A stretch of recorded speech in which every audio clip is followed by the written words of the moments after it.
Oh my gosh, we're back. That's right, guys. Welcome to the Drag and Drive Show, episode 28, presented by Summit Racing. We have a great show this week. Devin Vanderhoof and Jay Blanchard are on tonight to talk about wiring, plumbing of cars, tips and tricks for drag and drive racers and co-pilots. And we're obviously going to talk about all of their drag and drive adventures they've had this year and what they have coming up. We're going to talk about event updates that are coming up here in just a minute. And then also, we're going to talk about what's been going on Instagram. But first, let's get this thing started.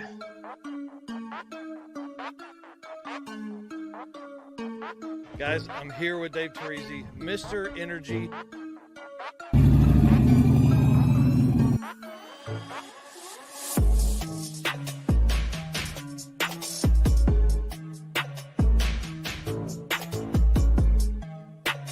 Oh, yeah, I'm psyched to be here. Thanks for having me. And I'm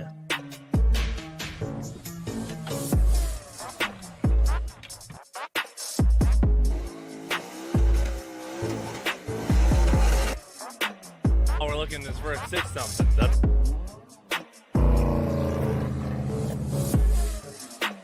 excited you're here. It's going to be a ton of fun. Great weather. What's going on, guys? Thank you so much for having me. I'm really excited about this right here.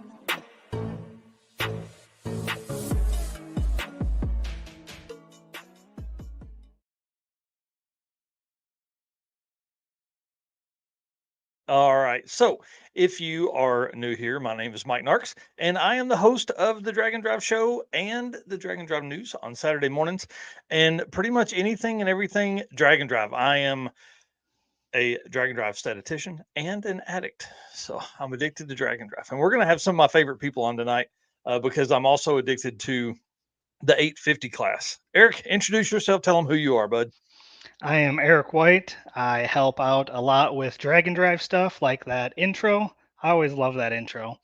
Help with pictures, editing, whatever needs to be done.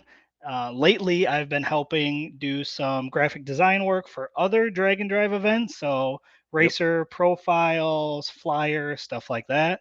And I also run my own brand, 815 LSX Swaps, which is primarily used to show off LS swaps, including my couple builds. Yes. Yeah. You have a 240SX convertible that you drove today because all of your other cars are down, which is cool. I mean, dude, I hope the weather is as beautiful there as it is here. It's mid 80s here in Northwest Arkansas. And so that car's a convertible. So that'd be kind of cool. Well, dude, let's jump into it because Jay is already backstage and I want to get to these guests tonight. I will warn you guys, we are going to go probably a little long tonight. We have with Devin and Jay here. I really want to dig deep. The first half of probably their interview time is going to be kind of lighthearted and event drag and drive stuff. And then I'm going to let these guys go as deep as they want to on wiring tips, plumbing tips, and tricks on how to build your car and things like that. But first off, let's talk about channel updates, guys. Instagram has been going ham. We've reached more than 230,000 accounts in 7 days. It's crazy. I'm getting notifications even right now. I put up a video earlier today and within 4 hours had 1,000 likes on a reel, which is a big deal for us. That means we're growing and we are putting the word of drag and drive out there more. And our YouTube content has been viewed for more than 550 hours in the last month and 130 new subs. So I thought that was kind of cool. Figured I would update you guys on that. I appreciate everybody's support and those like buttons help, and shares and all that kind of cool stuff. So thought that was a pretty neat deal. Well, let's jump into event updates because if you guys haven't seen, Sick Week 2024 has now been, the registration date has been set, September 24th. That's right. The Sunday of Hot Rod Drag Week will be registration for Sick Week 2024. And guys, they've updated the entry for this year, for this coming year. The quickest 100 single passes has always been what it is. So those people get early entry. Now they are adding in the quickest 100 averages will get early entry this year as well. So if those are the same people, obviously you're not getting 2 entries there, but that's a huge plus. Starts and ends at Orlando again this year. And I hope you're ready for this next round of uh, mayhem, guys. We are entering the busiest, probably 19 days of drag and drive that there's been. Um, there is one day, one single day between September 17th and October 6th that will not have a drag and drive race occurring, and that is September 25th. And so I'll still be driving back from North Carolina. So I may just go live all day that day. So that way there's a drag and drive of some sort because I'll be driving home with all the other racers that also attended, you know, drag week and then went and raced at ZMAX for the 850 class at the NHRA deal. So Hot Rod Drag Week's 18 days. This here is Mark Campbell, who is coming back with his co-pilot from last year. So they have some redemption to go. They finished third last year, but actually ran 8.50s, one and done the first 2 days of the week. So it's pretty intense. If you've watched the video I put out earlier today, it kind of explains some of that. And then One Guy's Garage, which Eric is attending, it is 23 days from right now. It's coming up quick. Dude, we've gone from like 60 something days to now in the 20s for you. So obviously this starts at Tri-State. They will drive to Cordova and Byron, and that's where Eric's going to pick them up. Tucson, Arizona, King of the Open Road, same weekend, 23 days. So we're going to have 2 regional events in 2 different parts of the country. So we're going to have Arizona and Illinois. So it's going to be a huge win for the country. And then Redwood Rally is right after that, September 26th. And then this is the route. I really liked the way that the Redwood Rally team put the route together to kind of show you where you're going to be driving and all that kind of stuff. I really wish I could make this event. This event is definitely on my list for 2024 for sure. And then back to the streets. I booked my flights yesterday. I'm pumped about this one. No prep, 8th mile, heads up. I think that's what is going to be heads up and eliminations. The heads up. Yeah. And so if you win your race, you move on to race another winner of your class. If you lose, you move down and will race a loser of your class. So it's kind of cool. Like it still allows people to get in and provide that with their provide the drag and drive sense that they're racing every day. But then you also have you want to win. You want to win. That's why you race heads up, is because you want to win. And then obviously I'm flying directly from Detroit, which is where Back to the Streets is held. I'll be flying out to Denver to meet up with everyone on Tuesday in Bandimere. So I'm kind of excited about that. I booked that flight too. What's crazy is the Detroit to Denver flight, $55. Dude, it's so cheap. Even after taxes and everything, it was like $71. The flight from XNA to Detroit, not that cheap. Not that cheap. So race week, I'll be out there. My plan is to jump in with a racer or someone that will let me ride along during the week and gather content the rest of the week, and then ride home with my brother to get back to the house. Oh, we can't talk about that yet. Y'all didn't see that. Act like you didn't see that. So that gives you guys, so that's 5 events.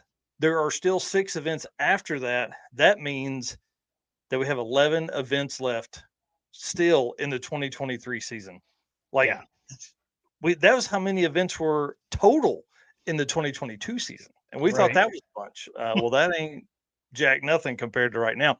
So what I had pulled up there, I'm excited to announce the Drag and Drive World Champion. Obviously, we are working with some sponsors and things my goal is to have the first ever Drag and Drive World Champion to race for as little money spent as possible. And so I reached out to, obviously Devin's on tonight, so I called him to make sure that we could at least have a spot, because I want to provide entry for the Drag and Drive World Champion, right? So I want them to be able to race at any of the races they want to. You know, they're going to have 3 that they'll probably have to race at to win it.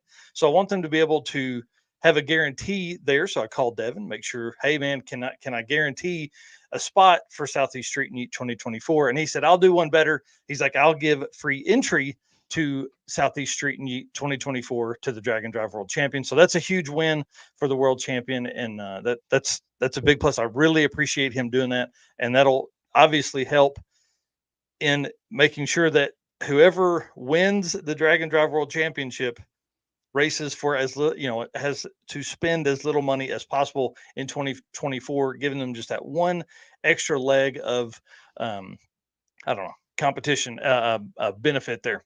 So I've had several conversations with racers about the Drag and Drive World Championship. Guys, there are a lot of guys that are doing the math behind the scenes to figure out what they need to run, where they need to run, and we're going to really, this Hot Rod Drag Week is going to change the game for the championship, and by the end of race week, we could really be looking at, I don't know, the last eligible event could be Southeast Street Yeet 2023.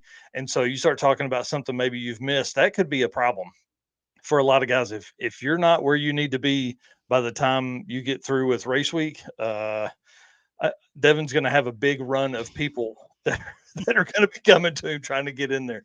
So, well, before we do that, one thing we can obviously say about all of this is that it takes sponsorships, and we certainly appreciate everybody that has come on board with us and helped us do this. So let's thank Molly Motorsports right now. Molly Motorsports is the official piston of DragandDrive.com. Molly's Power Pack piston is the perfect candidate for your drag and drive car. Molly Motorsports competes in drag and drive events and supports our community. Project manager Eric Grillo raced a 10-second stick shift Nova at Hot Rod Drag Week 2022. He's also competed in Rocky Mountain Race Week last year with his C10 truck.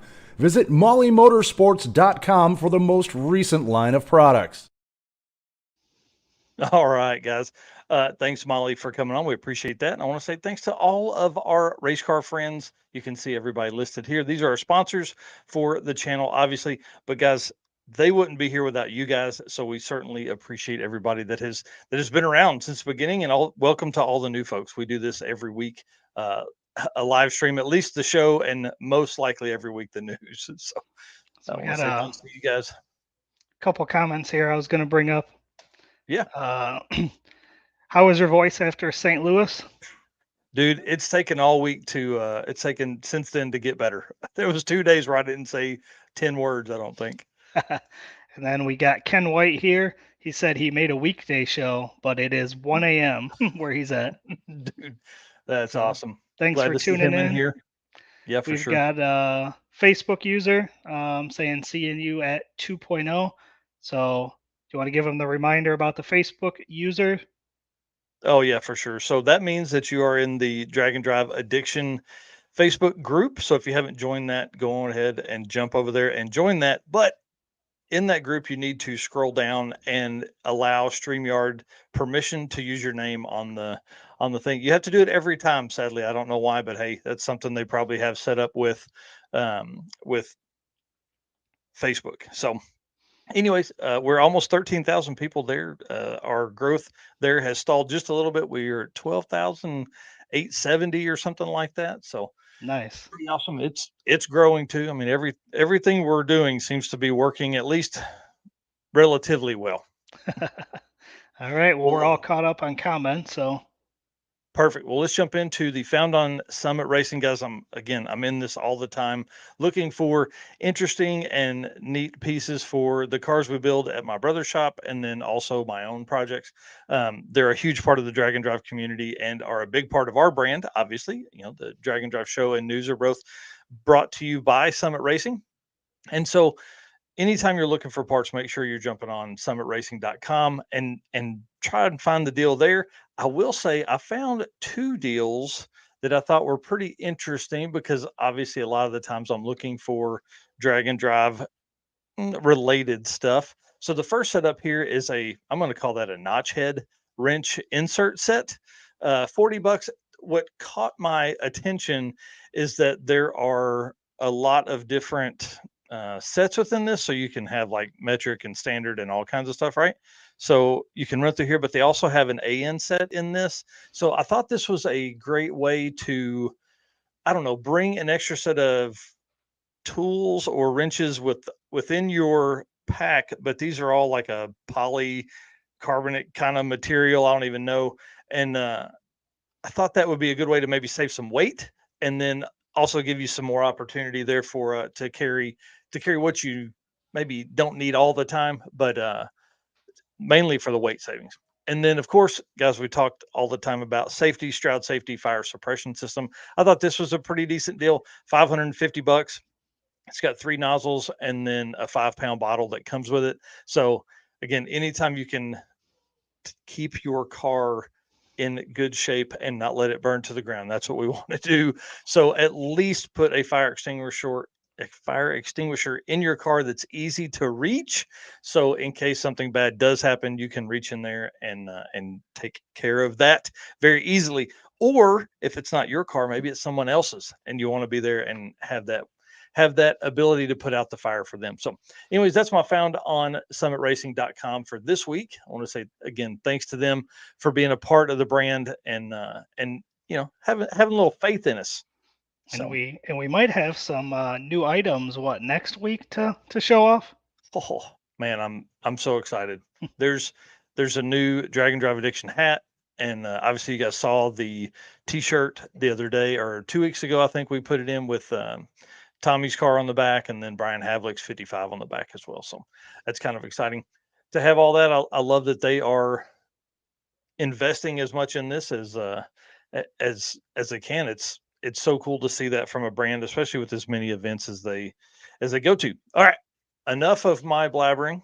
I had planned to bring these guys on about 7:30, or about 30 minutes in, but I blew through all that stuff, and I'm glad they're both here because I'm excited about this conversation. The 2 guys for tonight are, like I said earlier, they are longtime Dragon Drive fans.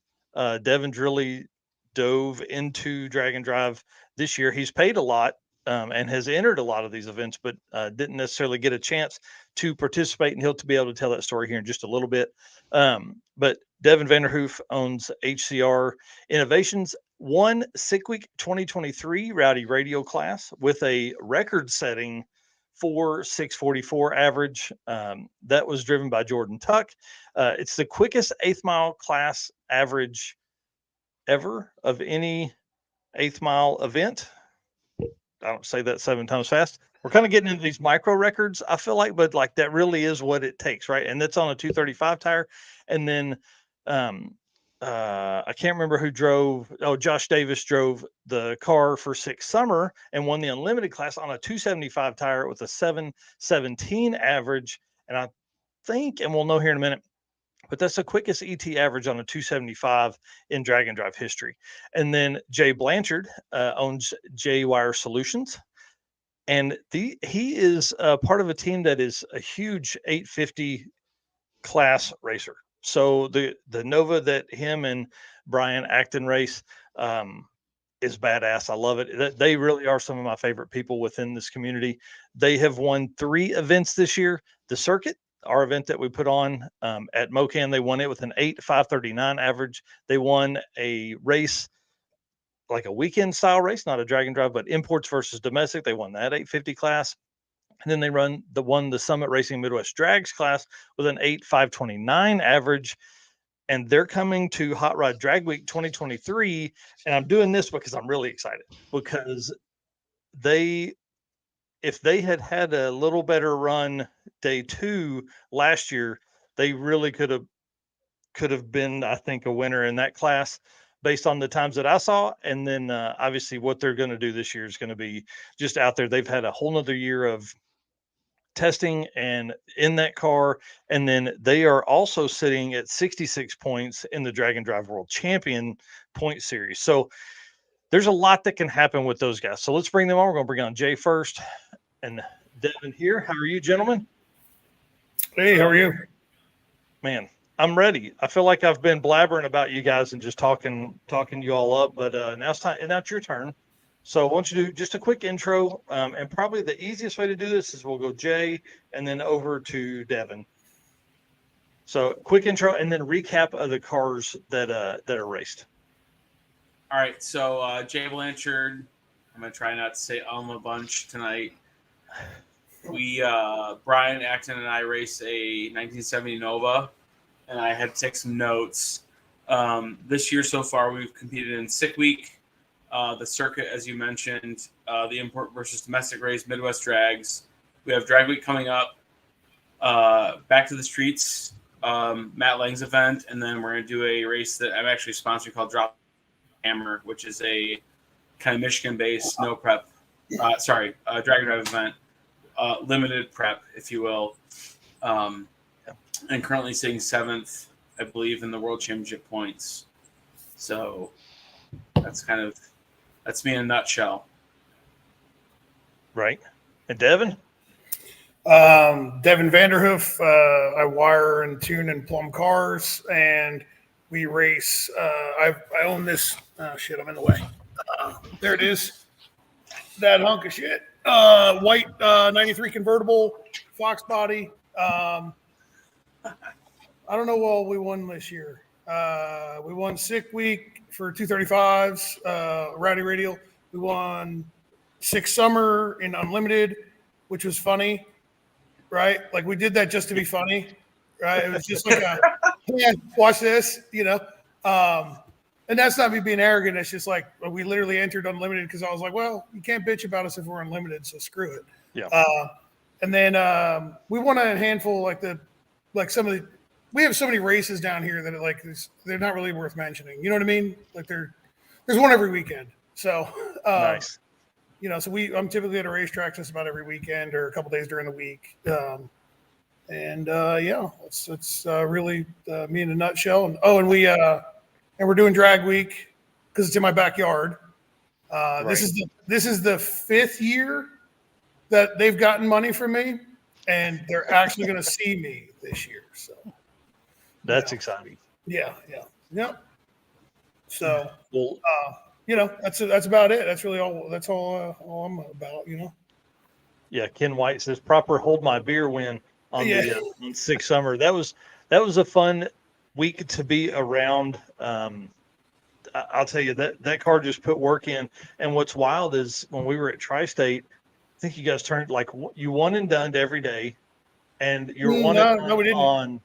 Oh, I thought you guys did the first 2 days. No, right? Actually, Sick Summer was quite a little bit of a struggle for us. Sick Week is what I'm thinking of. Okay. Sick Week was like one and done, to the hotel by 3 every day. It was a cakewalk, because they had decent racetracks. Honestly, we got done with Sick Week, and I was like, what is everybody bitching about? This is easy. Jay's shaking his head. Try class racing, Devin. Yeah. Well, you're like the hardest class. So y'all are nuts. Like, I don't know how you do it, I couldn't do it. I just couldn't handle being that close, but then so far away. You know what I mean? Yeah. And that's what I think. That's why I like that class so much, is because there's so many times where guys are literally, there's a 48, a 49, a 49, a 48 ran in the same day. They're like, I've got to have a pass. It's one of the best classes to pay attention to. I know that I know in the for social media and all that, the fast this super fast classes always get a lot of attention, but the reality is that in my opinion is that the dial classes deserve way more. You know what I mean? Because that's a 180 from me from 5 years ago, because I was like, you guys are idiots. Why wouldn't you just want to go fast? You know what I mean? But then after seeing the amount of effort and how close people get, and seeing how hard they work for it, you realize dude, that's way harder than just pin the gate shut, hope for the best. Yep. Yeah. And Jay knows this firsthand, dude. You can't go out and run. There's so much strategy that goes into, especially the 850 class, and then Rocky Mountain has the 9.0 all the way to 14-second class, the 13-second class, and the first 5 guys will be 13.02 or better.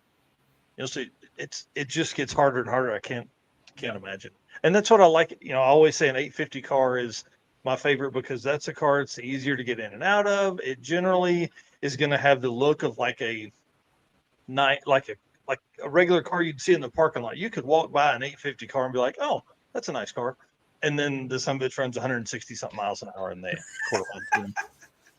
Yes. Well, I'm here to say that when you start going faster than that, it sucks. It does. It just sucks. Like, I hate to say it, but like it turns into way more work. Yeah. So we have 190 something passes on Brian's engine. Never had the valve covers off it. Well, so that's wild. 6,000 street miles. That's 190 times climbing over the bars. Like, that's the way I look at it. It's like, that's enough work already. You know what I mean? Yeah. That's wild. Man. Yeah, I didn't think about it like that, but that's right. And then 6,000 street miles. I mean, dude, that's a bunch. You know, you start talking about in and out and putting gas in and, you know, just anything and everything that has to do with anything. And now it's an easier car to get in and out of.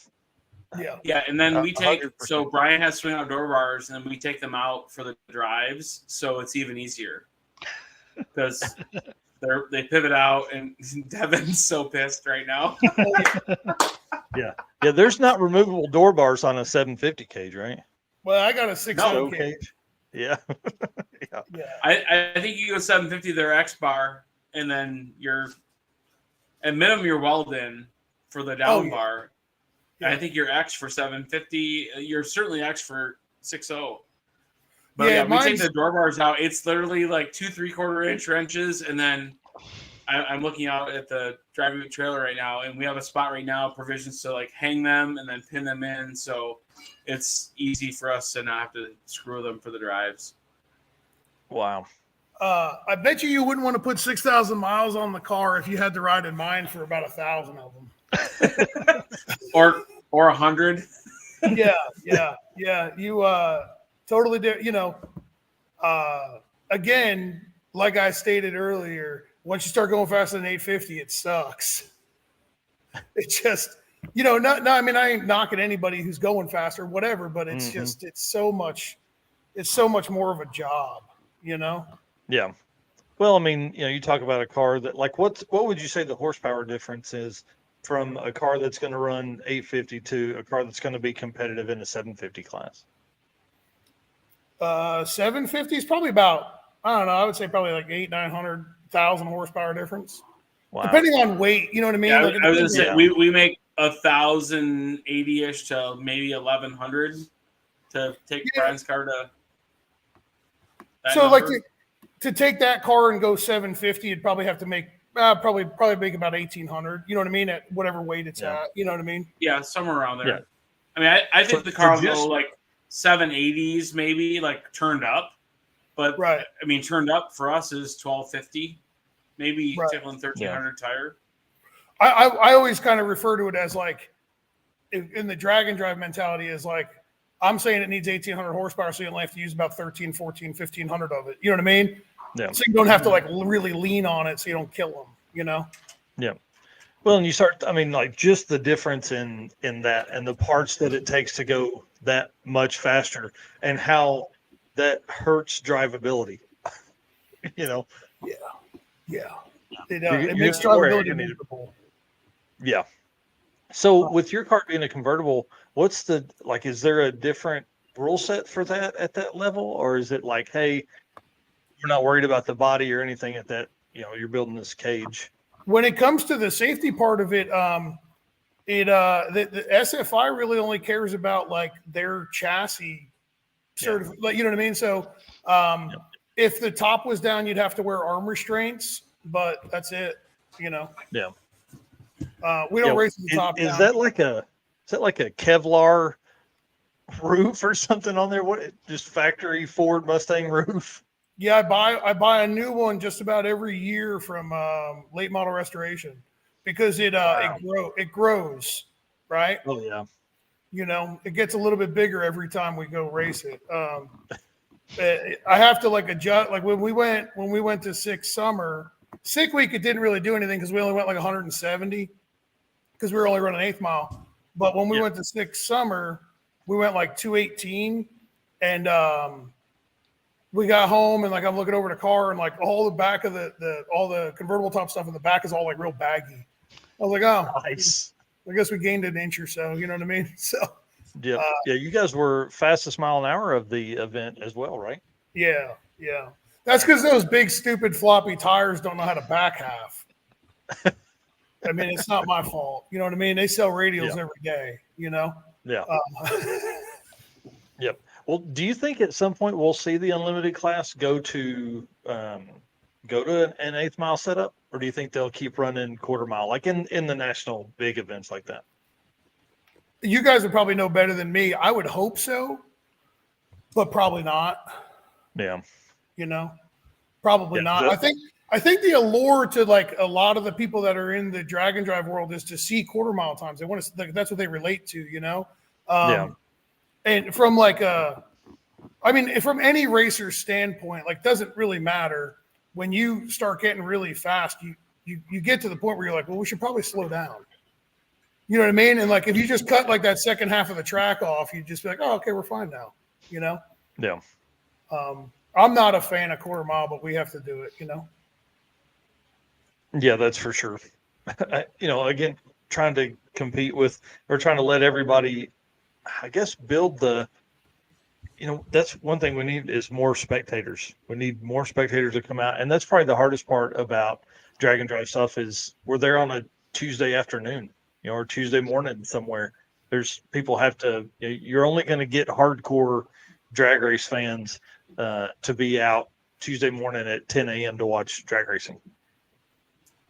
Unless you're at Great Lakes Dragway.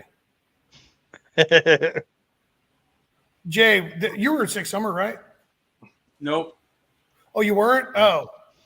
Dude, that place was insane. That was out of control.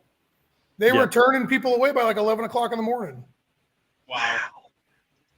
I'm finding some connectivity issues, but Robert just posted about Byron.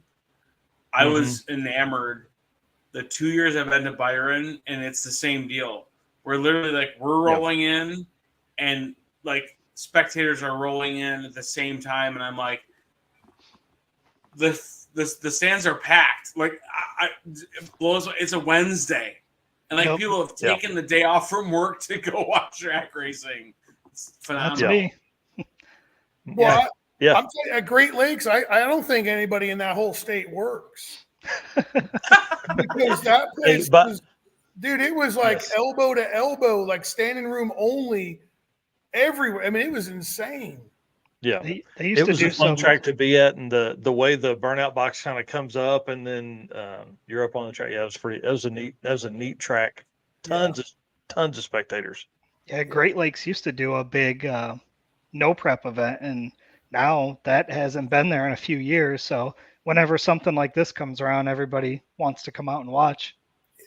Yeah, it was really cool.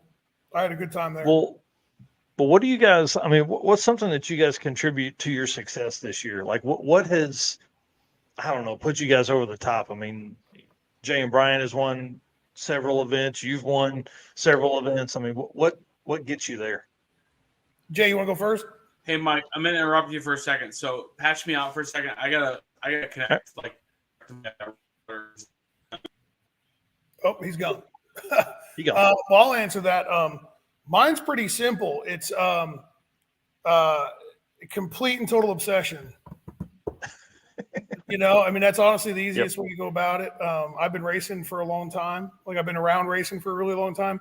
I don't actually, honestly, in the past few years, I've kind of not really cared so much about being competitive, which you probably don't think that, right? Like when you see some of the videos of me talking crap and whatnot, but that's just having fun, but I'm not really that competitive anymore. I don't really, I just like to go out and have a good time.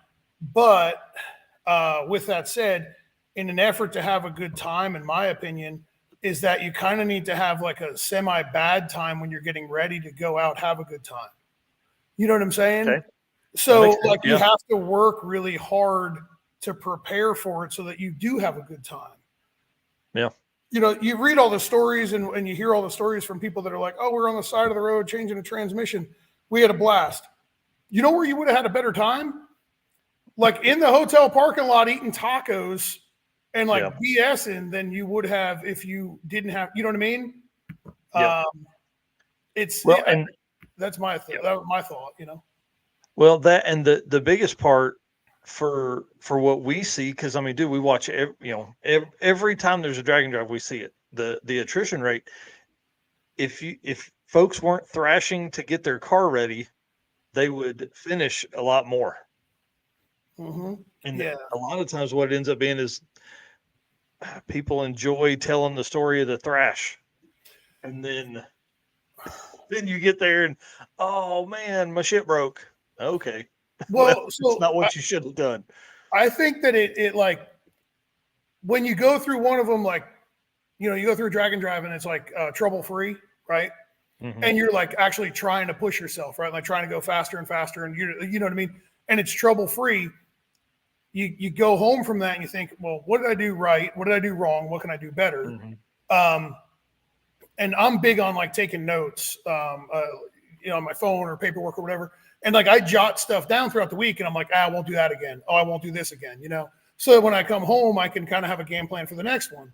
And in my opinion, like when I see the guys thrashing with like a week or two left to go before they're like, right now I'm nervous because the front clip is off my car, and like, which isn't a big, it takes 7 minutes to put back on, but the radiator and fans and all that kind of stuff is out of it. The reason why is because I sent them off to my powder coater guy to have it done in black, because when you look through the hole in my front bumper, you see silver, and I didn't like that. Yeah. It has nothing to do with there's a problem. It's just, but I'm nervous because I'm 2 weeks or however many weeks away from getting to Darlington, which again is only a 2-hour ride for me. But I'm like, man, I don't know if I've been prepared enough for this, you know? So, and then I see like I see the post. I mean, everybody sees the post all the time where it's like, oh, I don't even have an engine yet. And I'm like, oh, okay. You're going to have probably a really rough time, you know? Yeah. Because it takes miles to get the bugs worked out. It takes miles to get that stuff worked out. Yeah, and we talk about it all the time. It's like hook up your trailer, go to your local track, unpack your trailer, race, pack your trailer back up, you know, and drive it. That's the only way you're going to find out what's going to fail.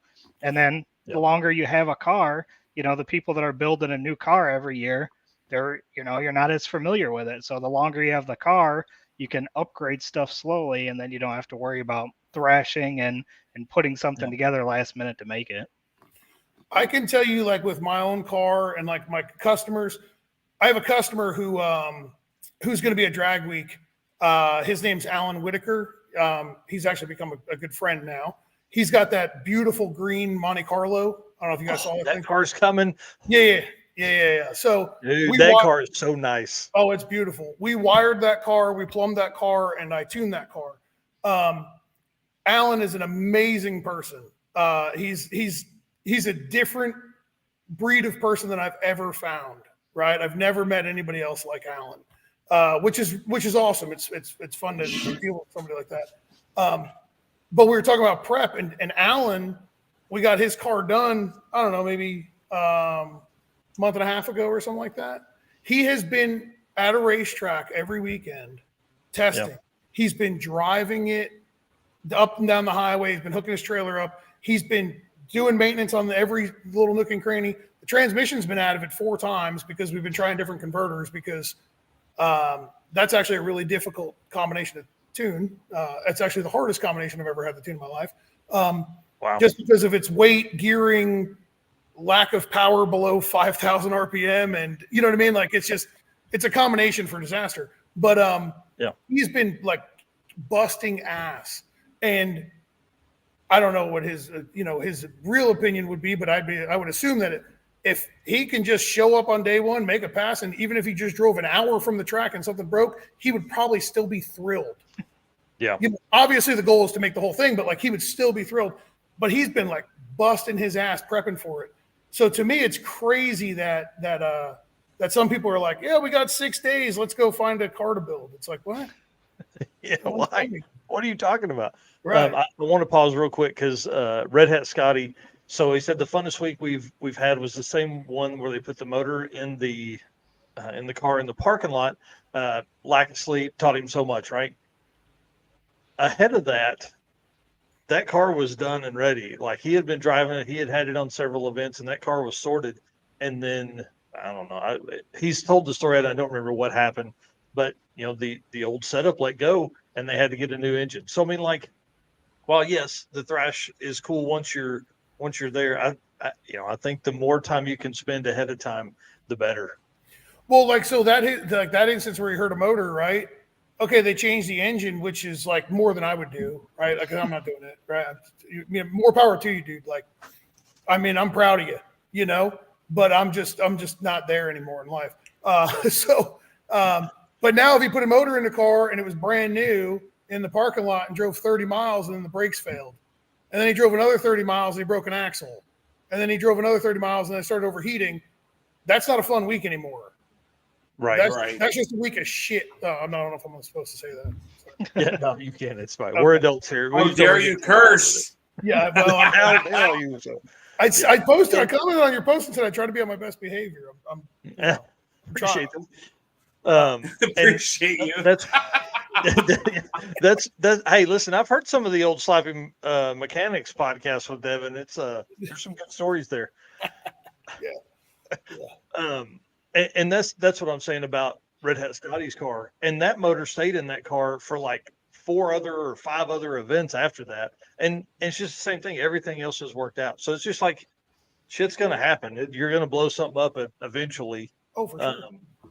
But Jay, speaking of how you like what you would say is your success, why don't you give us some ideas? Why have you guys been so successful? We test a lot. That is that's 101. Brian is more meticulous than I am. There's times that I'm like, it's okay. And then Brian's like, no, it's not. We need like the gnat's backside, and I'm okay with it being a fly or something like that. But I have a log. Data logs like this thick, and Devin, I don't know where you're at. This may cause controversy, but like we do data logs, and then I write down what the data log number is and what the tune is, and I write down some critical information because for me, leafing through a piece of paper is quicker than finding a data log. I figure at some point we'll come to fisticuffs about that, but we have. I think we have 350-ish passes on Brian's car with between stock bottom end combo, built engine. But we test a lot, and we don't. That's something you have to do to be successful in, I believe, all facets of racing. But the 850 stuff, where you're trying to like hit a number, you need to know how your car reacts to weather conditions and all this kind of stuff, and it's difficult. And then we changed the combo this spring. For some of you know that, some of you that follow our page, there's new intercooler in the car, there's new shocks in the car, and so it reacts differently. And it's less susceptible to temperature and more susceptible to water grains now. And so there's just it's a new tuning aspect to trying to run 850 stuff. Well, you guys have done well with it. What's that? I said you guys have done well with it.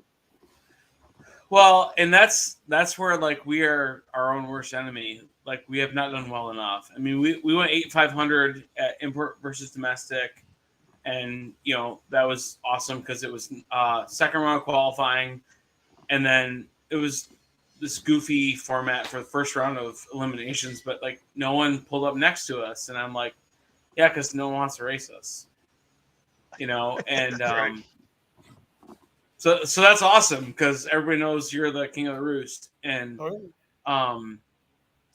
it's hard, it's difficult, it's challenging. Summer. So drag week last year we changed the sensor right before drag week and it causes problems, and then summer we changed the sensor. No, we had a cracked crossover pipe, and the car wouldn't build boost. The car went 8,505 and 8,509 on Sunday night, and I was like, Sunday night, I was like, oh, I'm going to go to sleep, and this feels great because I knew like we had the best 2 time slips Sunday night. And then the weather was better on Monday. We went a 8:49 with a 6 or something. And then like the rest of the week, the car wouldn't build boost on 2-step. And we couldn't find the exhaust leak, and we fought with it. But we went quicker every single day. I mean, that's the perseverance aspect of it, that we went quicker every day. And I to Devin's point, I think running an index number is more difficult than just running the car all out. It is. That's why I don't do it. That's why I don't do it. You know, it's true. You know, to me, I love watching it. I love seeing how tight it gets. But I wouldn't be able to handle like losing because I went too fast. Yeah. You know what I mean? Like, there's just no way I couldn't keep my shit together in order to do that. You know what I mean? There'd be a meltdown somewhere. You just got to go make another pass. No, I know, but like I know the rules going into it, but I know how I am as like a human being, and I just like there's no way. Like I didn't lose, you know. So it's just something I just can't do myself. I've had a couple customers that like that bracket race. Like I got a couple of top sportsman racers and top dragster, and like it's weird to like tune for them because I'm used to like, you know, let's go as fast as we can, right? But it's weird to tuning for them because they're saying like the one went like I think like 402 or something to the 8th, and it's a top sportsman car, and I'm like, dude, we go 399 no problem next hit, and he's like, no, I want to dial in at 410. I'm like, what? 399? How about we just go 399? And he's like, no, I want to dial 410. I'm like, how about we just go 399? You know, and he's like, no, we're going to dial 410. I'm like, this is so stupid, but whatever you want to do. You know, and he's never been threes. Like, he's never been in the threes. So I'm like, man, F this race. Let's just go 399. Like, who cares? You know? Here's your chance, man. Here's your chance. You're 0-3 from it. Yeah. I don't know. So, that'd be hard. Rick Dodge, howdy, buddy. Well, but I mean, for years, like, you know, my whole drag racing life, it's never been index racing or anything. So it's just kind of hard to turn that off. You know what I mean? But to elaborate on your question about success, I honestly believe that if you don't do any of like the last minute, like screw it, will be good. If you could just like get that out of your mind and maybe like they just open up registration for Sick Week next year, right? Mm-hmm. So they didn't open up registration. You know what I mean? They put out a thing that said the dates and whatnot. So like in my mind, if I was just getting into this, which I hope a lot of people are, if I was just getting into this and I was like, I want to do an event, right? And if you had in your mind that you really wanted to do Sick Week, my opinion, we've got like a little over 4 months, right? Or like or a little over 3 months, right? Whatever it is. 5. No, January. It's the end of January, so I mean, so a little over 4 months, right? Yeah. So a little over 4 months. So that car needs to be done in like a month, in my opinion, right? Yes. That car needs to be done in a month, and you need 3 months to figure out what you screwed up.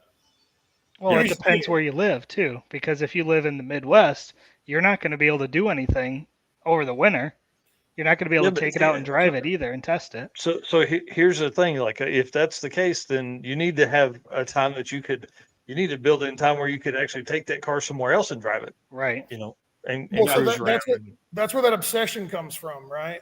Yeah. You know, so like I was talking about Alan Whitaker, right? He's like, oh, you know, the tracks up by me are hit or miss, blah, blah, blah. How about I just come down to you and we test for a couple of days?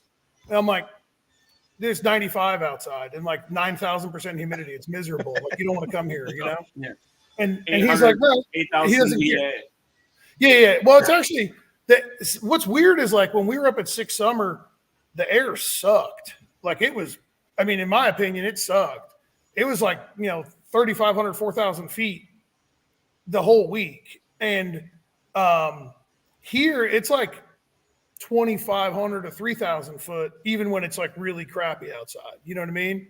Wow. So it was just surprising that the air, and again, I'm not probably the best person to ask this because like I was surprised at how many people actually lived in Iowa, so, like I'm not really cultured when it comes to, all around the country. So, but the air was tough up there, but he's like completely 100% dedicated to like trying to do as much as he possibly can to be successful. And with that, you also have to understand that like, just because you put forth a boatload of effort doesn't mean that you deserve to be successful. Yeah. You know what I mean? You're not entitled to it, Like you may have given it 95%, but like, somebody else gave it 110. Yeah. So, like the 850 stuff, like, you kill yourself to go 8500, right? Yeah. If there's a guy out there who runs 859 every pass, he may go into an 850 class upset that he just placed 38th or whatever, right? Yeah. There's no reason for him to be upset. He should look at that. You know what I mean? He shouldn't be upset. He should be looking at the standings and go, huh, what did those guys do that I didn't, and learn from them or learn from his mistakes. So yeah. And that's what I like about the 850 stuff is like looking back, like even in the video I just did, I'm like, oh man, 53 and 50, 56 and all that, but that's still very, very close. There were guys in the 850 class running 9-teens, not 30s. Yeah. Yeah. So I want to go back to the air that you were talking about. So people that maybe are listening later, can you kind of explain what you're talking about with the good air, bad air, and how that affects one of the cars? For 850, that'd be Jay. Yeah, just in general, how the air quality will affect, what your car does. With mine, the worse the air is, the worse the car runs. The way the easiest way to describe it is if you're standing outside and you're miserable, the engine's miserable, right? That's fair. It's easiest because like if you're just standing there, like you didn't do anything, right? You're just standing there sweating. The engine isn't going to fire up and be like, "Oh, this is great." You know what I mean? It's ingesting the same crap that you're standing in. Nice. Last weekend, we went to a local track to make a test hit, and there was a guy there, local guy that I know, whatever. He doesn't do drag and drive, but he texted one of my buddies and said, "Hey, can you ask Devin to come down here and help us get this thing to spool?" And I was like, so I got on my golf cart and I was driving down there. My employee was with me, and like him and I were riding down on the golf cart. And I said, "This thing ain't gonna spool." He's like, "Why?" I said, "Because if it had a tough time to spool when the air wasn't terrible, it's never going to do it now." So that's really the easiest way to look at it. Like with a turbo car is how does it spool up? If you put it on the chip in January and it goes to the chip in like 3/4 of a second, that's great. But don't anticipate that in August, because there's a good chance it's not going to happen. So the same thing I'm sure Jay deals with 850 racing. Like if you were to go race in January, it's a lot different than, Is that correct? Then what we're fixing to get into. Yeah, totally. How do you think the weather's going to be for drag week? Are we going to see some? I mean, I hate to say record stuff because everything is so deep there already. But I mean, do you think we're gonna have some great air? And obviously, we're gonna have some great tracks. I mean, that's your backyard. You're gonna know that stuff too. Yeah, air's gonna suck. Air's gonna suck. Thanks, Devin. All right, noted. It's gonna suck. Sorry. I mean, well, and so Midwest drags for us. I mean, the air on the last day was dog shit. And sorry, I cursed. But we went a 60 something, and then I was like, Brian, I'm gonna put a ton dome in this thing and make some boost. And the car went like 8509 on the last day, and I was like, yeah, there's the exclamation point. But it took way more dome pressure. It took way more boost than what we tend to run in that condition to make. At the end of the day, the car needs to make 1,050 tire horsepower. And when the air is shit, it doesn't make that horsepower number. I mean that's it. I mean that's 1,050 to 1,080 tire in a 3,200 pound car. That's what Disco 850. Yeah. I mean, it's very simple math at that point. So when it comes to like Eric, you had asked about like good air versus bad air and whatnot. Again, like if you're miserable, the engine's miserable, but like some of the combinations do better with bad air than other combinations. So like Jay, you're probably in a little bit better of a situation with a good liquid air intercooler. It takes a little bit more air to air. Oh, you're on an air to air? Yeah. Well, okay.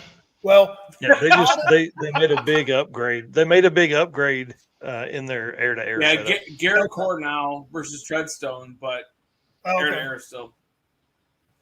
Well, on a hot air alcohol car, when the air is shit, there's nothing there like playing defense like an intercooler. You know what I mean? It's not like, hey, get out of here, bad air. You can only give me the good air. Alcohol really suffers pretty bad with bad air, but then it shines really, really bright in good air. You know, when we were at Six Summer, when we went 218, we had to put 42 pounds of boost in the motor. Yeah, there's my fiance Laura. There you go. Look at that. She's answering for you guys. A good way to think about it is when it's super humid and the air is thick with moisture, take a deep breath and it's almost hard to breathe. So same thing gross air is going through. Yep. So we had to put 42 pounds of boost through the motor to go 218. And it only went like 170 or 71 or something to the eighth in decent air. Like just last Friday, which it was in bad air, but the DA was probably about 2,000 foot lower.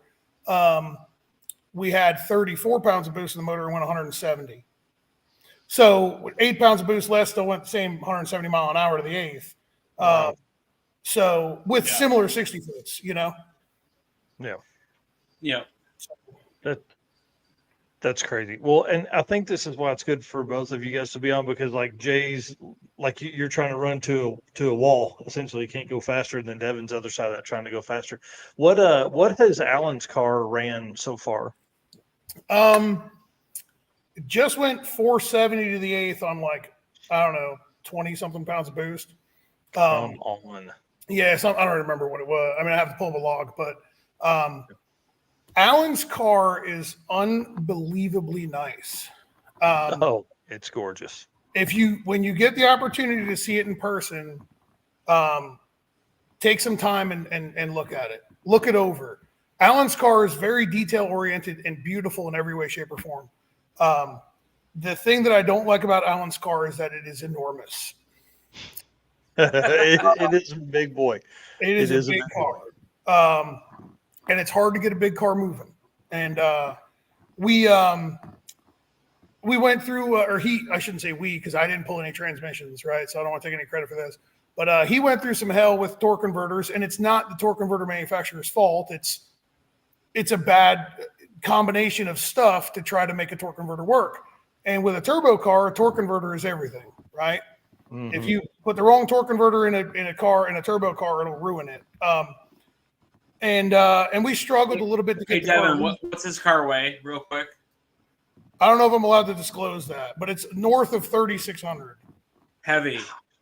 Yes, it's heavy. BAB, big ass bitch. Yeah, it's big.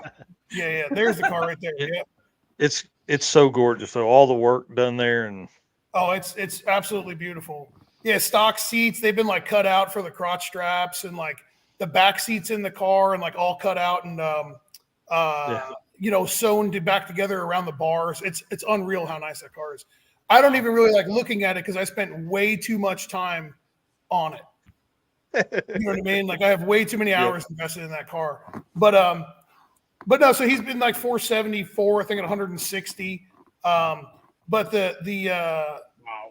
the one thing about his is the thing about his is that like I don't want to say that we're taking like we're kind of taking slow steps, right?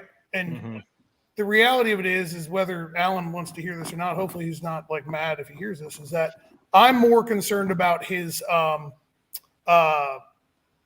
safety than the ET. So like it has nothing to do with like Alan's lack of ability, because I feel very confident in him. But anytime I work with anybody, it's always like, you got to prove it. You know what I mean? Like, does the chute come out at the right time? You know, did you hit that chute at the right time every single time? Or did, you know what I mean? Like, I don't care. Did it knock the tires off and you're out of the throttle immediately? Because that's the big thing about the radial stuff, is that like, if it spins the tires and then clicks into the next gear, it gets ugly really fast. And if you're not quick, like if your foot's not quick, you'll put that car on the wall, and I don't want to see that happen. So Alan has done an unbelievably good job. Like the first time we went out, he came down here to pick the car up, and then we went testing the next day, and then the next 2 days.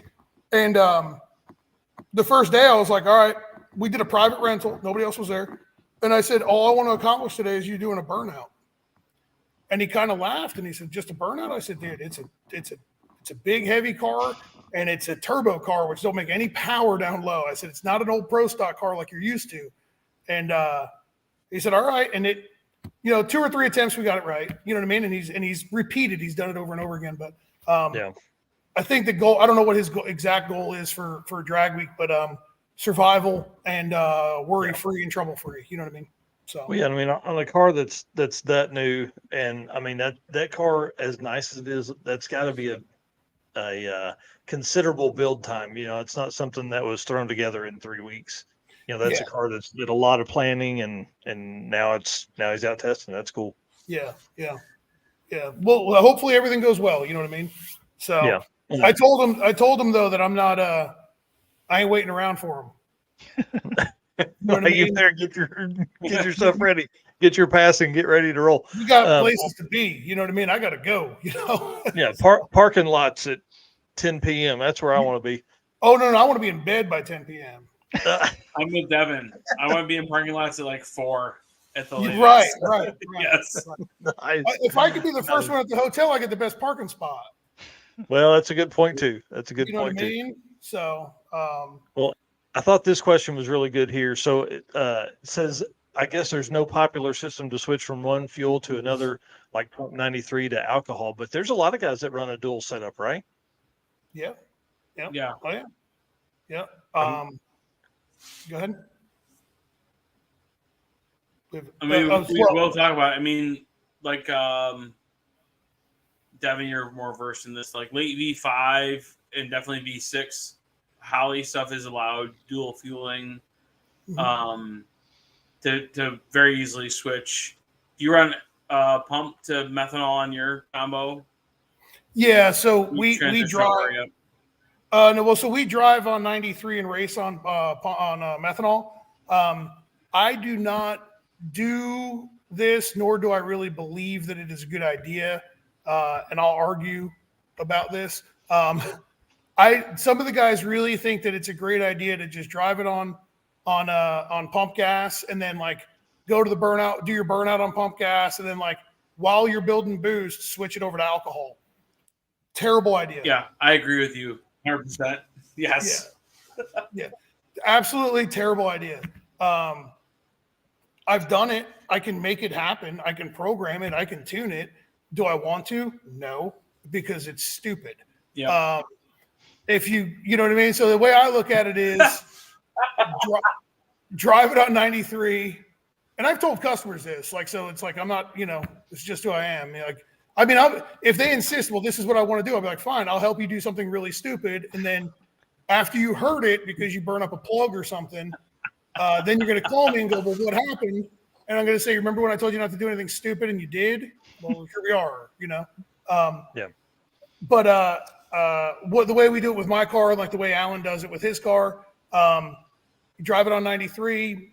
Like the way I do it was, we race day one on a brand new set of plugs, right? Spark plugs. I leave them in. We drive it down the down the road, wherever we got to go, the 200 some miles on the same spark plug. Drive it the next morning, get to the racetrack, pull those plugs out, throw them away, and put a new set of plugs in. Hang on. Time out. You change spark plugs during the week? Every day. Yep. Yeah. Mm-hmm. Yeah. Every day. This is my like 850 jab, versus the. Yeah. I know. Oh, I know. You make more than one pass a day? Yeah, like 8. Yeah. See. Yeah.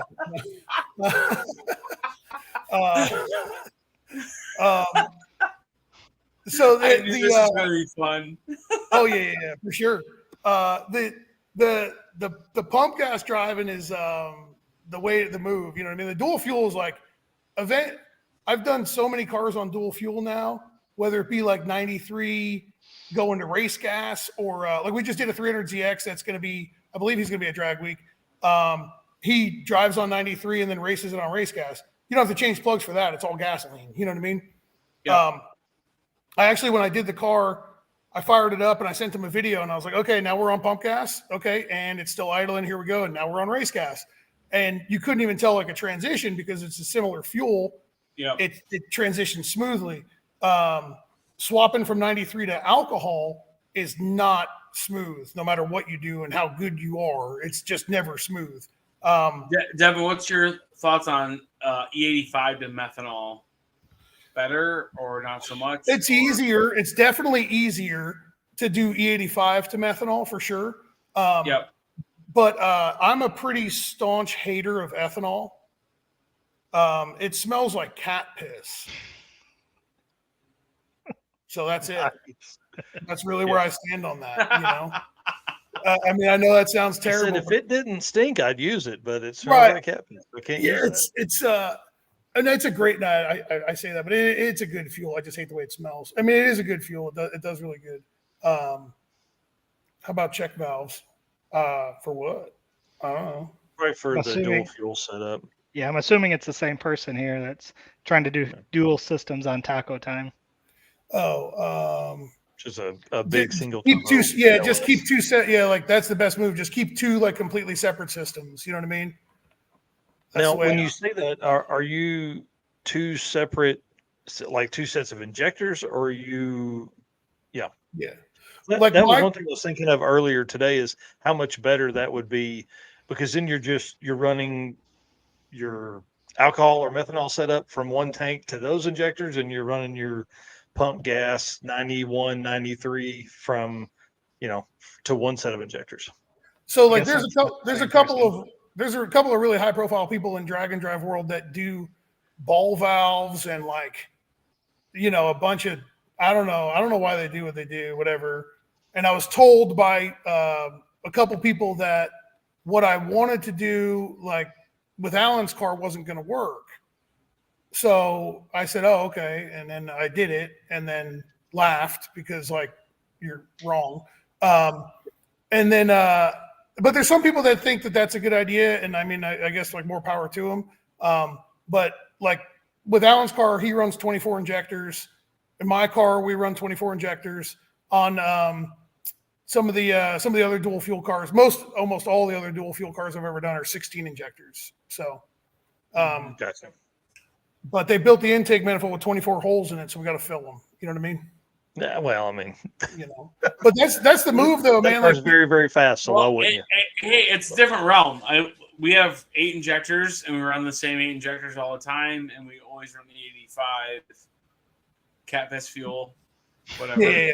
Yeah. Well, I mean, I got a Cadillac in my shop right now, and we had to pull it. We had to pull a hose off to drill a hole through the firewall in this thing, and I didn't know that there was fuel in the car already, and I cracked the line loose and I got E85 on me, and I was like, mother effer, like you got to be kidding me. I was like, you almost didn't have me on here tonight because I was like, dude, I hate that my hand smells like this crap. I hate it, But no, I mean it is a really good fuel. It just it just smells like shit. You know what I mean? 16 injectors is typically the move in like the only reason we got 24 in like mine and Alan's is because the intake manifolds were built with 24. And when you get into big horsepower stuff on alcohol, it requires a huge injector, and they just don't idle well with a big injector. So, yes, So what we do, like with mine and with Alan's and a couple other cars that I've done with 24, is we idle and spool on a small injector, and then when you let go of the trans brake button, it transitions over to the big injector, so you don't ever have any of those like milk and oil, really rich idle characteristics. You know what I mean? Yeah. Yep. Trevor Brandon also runs. He said he runs 12 injectors, but he also runs a GTR. Yeah. Oh yeah. We don't run injectors upstream to cool the intake charge more. Over the winter, you guys are probably. I think you guys shared the picture of my turbo inlet with the air filter thing on it. Yeah. Yeah. So what we're going to do is weld bungs into that little air filter thing, and throw two 800-pound-per-hour injectors there, and just hose that thing down with alcohol, and see what. That's the beauty of alcohol, like the stuff that you race on, not that you drink. The more, the merrier. Actually, it's the same for both. Yeah. Yeah. Most of the time. Yeah. But no, for like the vast majority of people out there, especially the ones that are watching this, if you can deal with the smell of E85, it's the best fuel you can do for drag and drive. Like it is. You can get it just about everywhere usually. Although, Jay, did you check the map down by me? It sucks. Yep. Yeah, those poor stations are going to get overrun. So let's stay on injectors for a second, because I want to, Jay, like what size do you guys use? And then is it like, how do you, I don't know, like with the power level you're making, what size injectors are you guys running? And then I guess can you idle that thing down? And I mean, obviously the car drives fine because you put 6,000 miles on it, but how do you so we were on FID 2000s from Fuel Injector Dynamics. Tom Sewell. I mean, most people in the world know Tom, and the off times, or I guess the on times, are ridiculously low. They work great. They idle low. So there's nothing wrong with the injectors. I mean, the getting fuel in Florida was difficult. I literally yesterday looked at a map on alt fuel, and I was like, wow, there's not a lot of E85 in the Carolinas. I mean, we can convert the car over, but we don't run a composition sensor on Brian's car. And then, I mean, we just try and not run gas in the car. That's just how we have always run the car. So, yeah. But the 2000s, I mean, they're good to make. Geez, I think 18 or 1900 horsepower is where we're going to take his car to, and then we haven't been there yet. But yeah, I've made 1900 on a set of Bosch 210s with a mechanical pump at 90 psi on cat piss. Yeah, that's awesome. Cat piss. Thanks. Hey, are you guys running a single pump, or you got a dual pump setup? Aeromotive 5 GPM. So like on tilt, that thing will flow. I think they rated it 1,760 pounds an hour. Wow. Which is awesome in our application because that correlates to about 1,700 tire or 1,700 crank, which correlates to somewhere in the neighborhood of 1,300 tire, 1,400 tire maybe. But everything is built to make a little bit more horsepower than what we believe we can make. So yeah, then what you'll need. Yeah. So with hashtag cat piss. So with the lack of E85 out there, are you guys going to take more? Hashtag cat piss. Are you guys going to take more jugs with you then, or?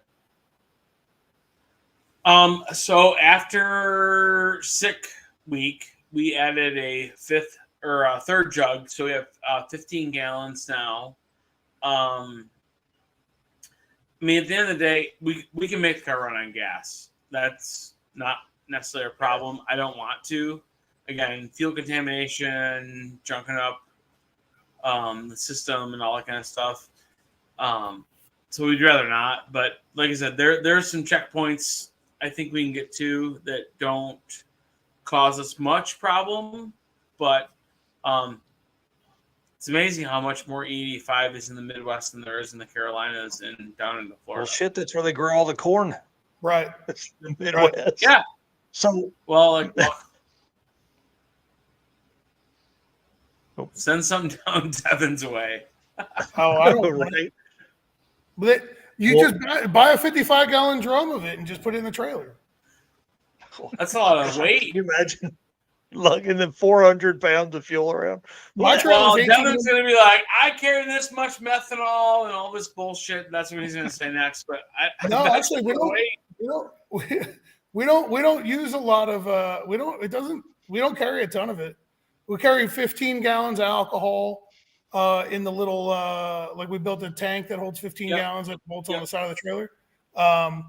No, we carried 15. Like when we did Sick Summer, that thing was slam full right before we left, and we had like for day one we had enough fuel to make like 2 passes in the car or 3 passes in the car. No, 2 passes of alcohol, and we didn't have to buy fuel at all week. Like we didn't have to buy fuel. So now, granted, we were rather conservative with it. You know what I mean? So that's one of the things that you can accomplish when you have like a small injector for alcohol to idle on. If we were trying to idle on like 800s, it just wouldn't happen, you know? So. It's just garden hosing. You would milk the oil at that point too, right?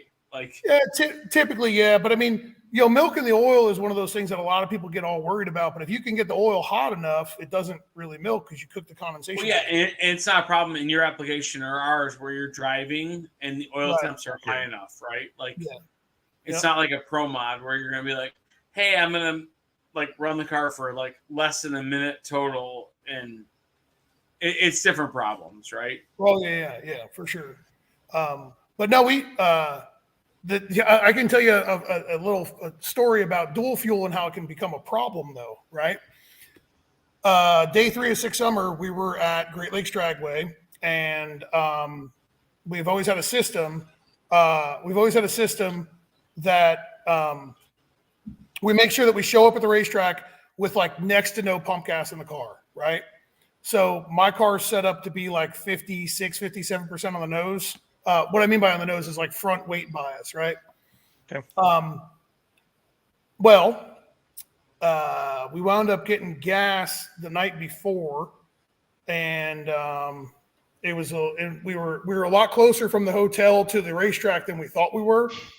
So we got to the track nice and early on Wednesday morning, and like I was talking about earlier with Great Lakes Dragway, there was so many people there, right? And it was like great to talk to so many different people. Just kind of forgot. I never drained the pump gas out of the car, right? Well, it turned into a problem that we didn't figure out until about 1:30, 2 o'clock in the afternoon. The first hit of the day, we went like 116, 60 foot, and then power wheelied around like 200 foot out. Had to get out of it. Okay. Tighten up the front end. I'm like, why did it power wheelie? Like, you know what I mean? Like, where did this come from? And then second hit went out, tightened up the front end too much, and it knocked the tires off about 100 foot out. And I was like, what the hell happened?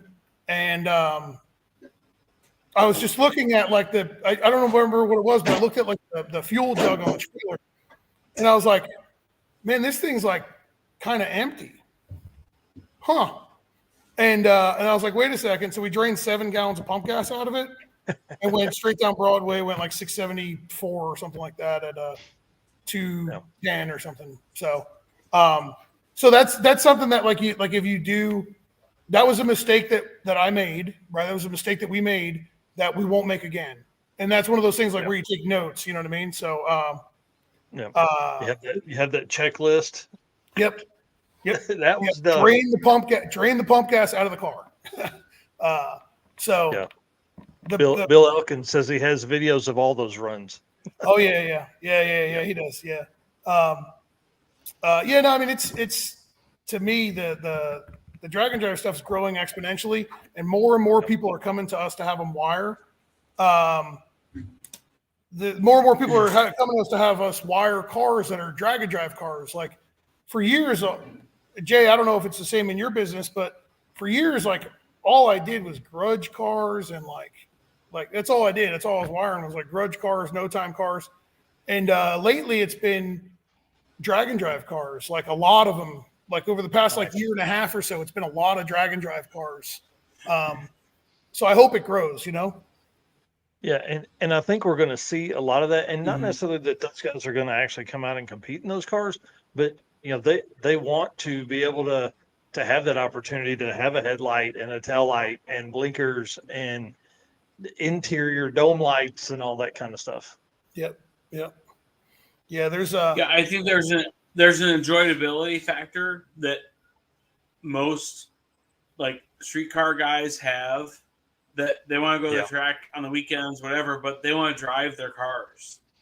I say guys, but girls too, but like they want to enjoy their vehicle beyond taking it to the track. And so to be able to tag it, insure it, whatever they're doing, like that's important, right? And so, Devin's realm and mine as well is to get a car that's, it's crazy to think, 1,000 wheel horse capable, and then street drive it. Yep. To put those things together, and then as we like ha-ha'd about an hour ago, where you don't have this cumbersome cage to get around and removable door bars and all this kind of stuff. It's like, hey, like this really isn't that bad to get in and out of, and I can go street drive the shit out of it, and then I can go to the track and go 850s at 160 miles an hour. Like that's a big deal, I just did this Malibu for a customer. There's a grudge car, and him and his father. Actually, I just did 2 cars for him in a row, but they're great people. And they dropped off the Malibu at my shop, and my car was sitting here, and I just got done putting the air jacks on my car, and the father was like, "Man, I hate you for, by the way." Oh, dude, you're gonna get some serious jealousy going on with the. I don't care. Get in line. You know what I mean? I'm telling you, no, I hate you because I'm envious, not because I hate you. That's the next step. That's the next step. Just get in line. Evolution. Get in line with the jealousy. I don't care. You know what I mean? Like they're sick. It's so worth it. It's so worth it. So anyways, this guy's here. He's at the shop, and his father goes, "Man, I can't. Like, how much does all that stuff weigh?" And I said, "Well, about 20 pounds, And he says, "Well, I can't believe you put that much weight in the car." And I said, "Well, I can't believe you'd build a $250,000 car and only use it for 12 minutes a day." And he just like kind of looked at me, and I was like, "Am I wrong?" And he's like, "No, but I never thought about it that way." And I was like, "Right." I said, "You bust your ass all week." And like, don't get me wrong, like I love race cars, you know what I mean? But I'm not talking bad about it, because like that's where this all started, right? You know what I mean? For me, at least, like, as hardcore race cars, right? Well, I mean, it started with street cars, but the race car side of it is really important to me. But he never thought of it that way. He was just like, I never thought that we were only around this thing running for like a total of maybe 10 minutes a day at the racetrack. And we only go to the racetrack like one day every 2 weeks. It's like you spend $250,000 to have 20 minutes maybe a month of fun. 20 minutes. Like you could buy a lot of, like, you could pay for like a lot of things that we probably can't talk about on here for a lot less money and have way more than 20 minutes. You know what I mean? Like maybe not like physically 20 minutes, but like you don't have to pay them to like leave right away either. You know what I'm saying? So like you could do a lot more stuff with $250,000 and just spend 20 minutes a month of enjoyment. So I hope some of those guys, and like I've got some friends that are switching race cars over to drag and drive cars, which if a couple of them follow through, I mean, I know they're following through, but if 2 of them in particular follow through, the drag and drive thing is going to change a little bit at the unlimited level and the, you know what I mean, in the modified level and whatnot. So it'll change a little bit. So.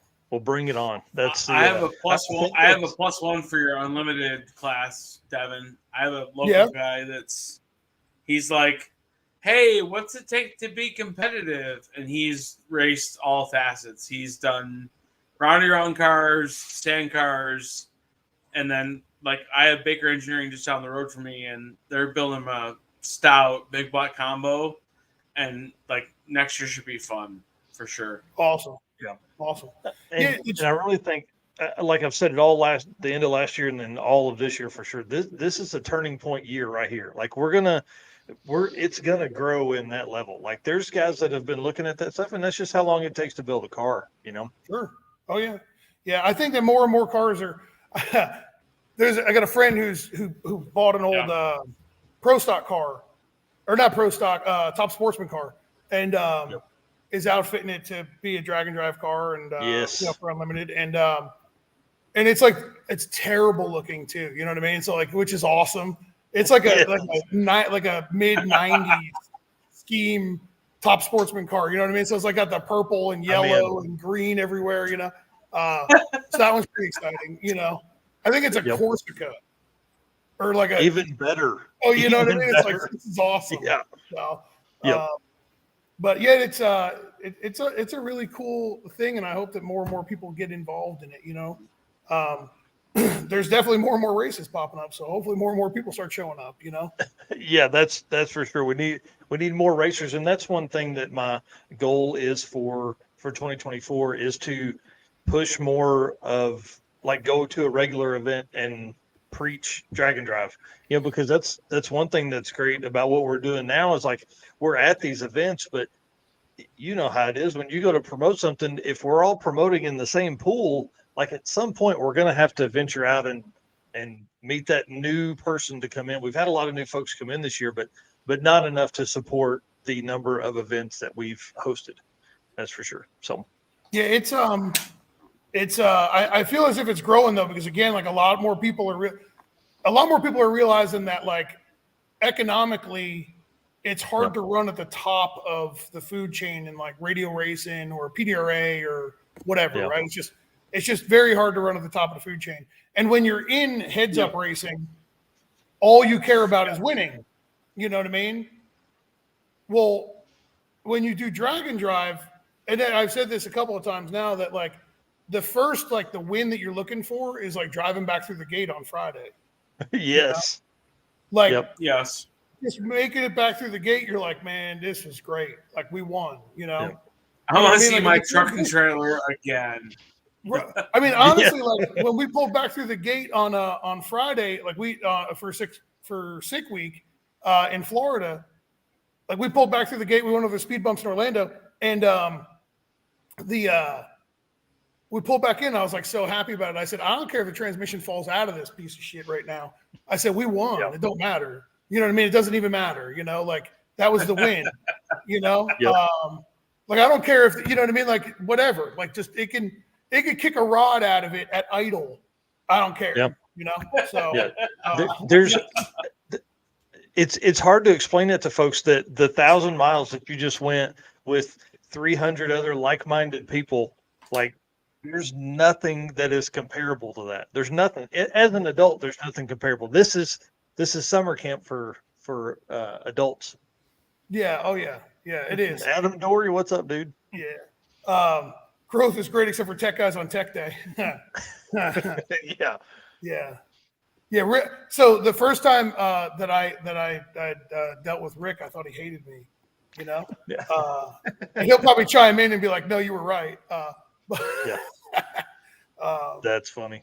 Yeah, I could be a little bit. Robert here, he's the co-pilot for Mark Campbell, who Jay will remember from Drag Week 2022, is the black Mustang that gave you guys so much fits day 1 and 2. He says, you know, drag and drive might be competitive, but the attitude of the event is so much more friendly, and that's the truth. Like, if you're going to beat your competitor, like you want them to be their best as well. Yep. Like. It's, you know, that's probably the biggest difference I've seen. And then everybody is always trying to find somebody on the side of the road and see if they can help them keep going. You know, it's like we're like this big nomadic herd of people that are trying to get from one place to the next. I think everybody kind of got like a message got sent out or something to everybody during sick week that like, wow, Devin has everything. So if you need something, just go try to get it from him. You know what I mean? Like on like day 0 of sick week in Florida, I think I filled like 4 or 5 CO2 bottles, right? Nice. I have like a big mother bottle in my big trailer, you know. So I was like they announced it over the freaking loudspeaker. I was like, "Yo, fuckers! Like, what are you doing?" Yeah, sorry. But I was like, "You said the worst word." I'm sorry. No. I mean, I'm not. I mean, I'm sorry that I said it here. You know. But I think we're probably fine. I think there's only adults listening now. Yeah. Yeah, you're probably fine. But you know, what was funny about it is like they were advertising, like they said it over like the loudspeaker or something about. I don't remember exactly what it was. And at first I was like, God dang, man, you guys are killing me. But then I was like, I have it, and like everybody tried to pay me for it. I was like, I don't care. I don't want your money. Like, just take it and like hopefully don't let it all leak out. Like, close the valve. You know what I mean? And because like I'm not going to have this with me for the rest of the week, you know. And and I just really wanted to see them like be able to like finish the week. Like, and even though the week didn't even start, I wanted to see them be able to complete the week, you know, well. So they wanted me to run out. Probably, you ain't wrong. They didn't bring laptops to you though, did they? Oh, dude, we pulled in. This was wild. So day 0 in Florida. Park like back in the woods, you know, whatever, back in the grass back there. And we're unloading the car, about to go through tech. No, we go through tech. We come back from tech because we did like that VIP tech thing, which I think is like the greatest thing ever, right? I told everybody, I said $100. I said $100. I ain't gonna stand in line. Well, and it was $100, and it went to charity. It wasn't right. Oh, it went to something that I'm all about. Yeah. I'll pay $50 just to not stand in line to get lunch. You know what I mean? Like that's, you know, so I pay $100. We go through tech, we get back, and like this guy comes like running over with a laptop in his hands. He's like, "Man, I'm so glad I got to you early." And I was like, "Oh, what's going on, man? How are you?" You know, like I'm wondering like what's about to happen. I'm either getting a proposition. Who are you? Well, I had no idea, right? I was like, I'm either gonna get a proposition to do something I don't want to do, or maybe I pissed this dude off online and I'm fixing to get stabbed. You know what I mean? Like maybe that's what's about to go down, you know? And so I was like up in the air. I was like, well, what? So like I look over at Jordan. I'm like, hey man, you paying attention? You know? It's like, hey, if I get shivved, you know what I mean? Like we gotta do something about it. And he's like, I'm glad I got you early. I was hoping you could tune my car or truck. I think it was a truck. I don't remember. And I was like, what? He's like, yeah. I figured I'd get to you before everybody else. And I was like, what are you talking about? And he's like, I needed you to tune my truck or car or whatever. And I'm like, what? He's like, yeah. He's like, I got it running last week. And I'm like, dude, you got a better chance of getting pregnant than getting me to do this, you know? And he says, so what do you mean? He's like, well, can you at least just like ride with me to like the first checkpoint on day 1? I'm like, no. What are you doing? What is wrong, man? Like, what are you doing? Anyway, so I was like, no, I can't do it. You're like, I'm sorry. Like, we're here to compete and complete and whatnot. Yeah. And he was cool. He was like, oh, I understand. But you could tell he was kind of like, he was bummed about it. And I get it, you know. But I saw him on Friday and he was still driving the truck, right? And I saw him and I was like, I walked over to him. I was like, dude, hell yeah. And he's like, oh, it has not been good.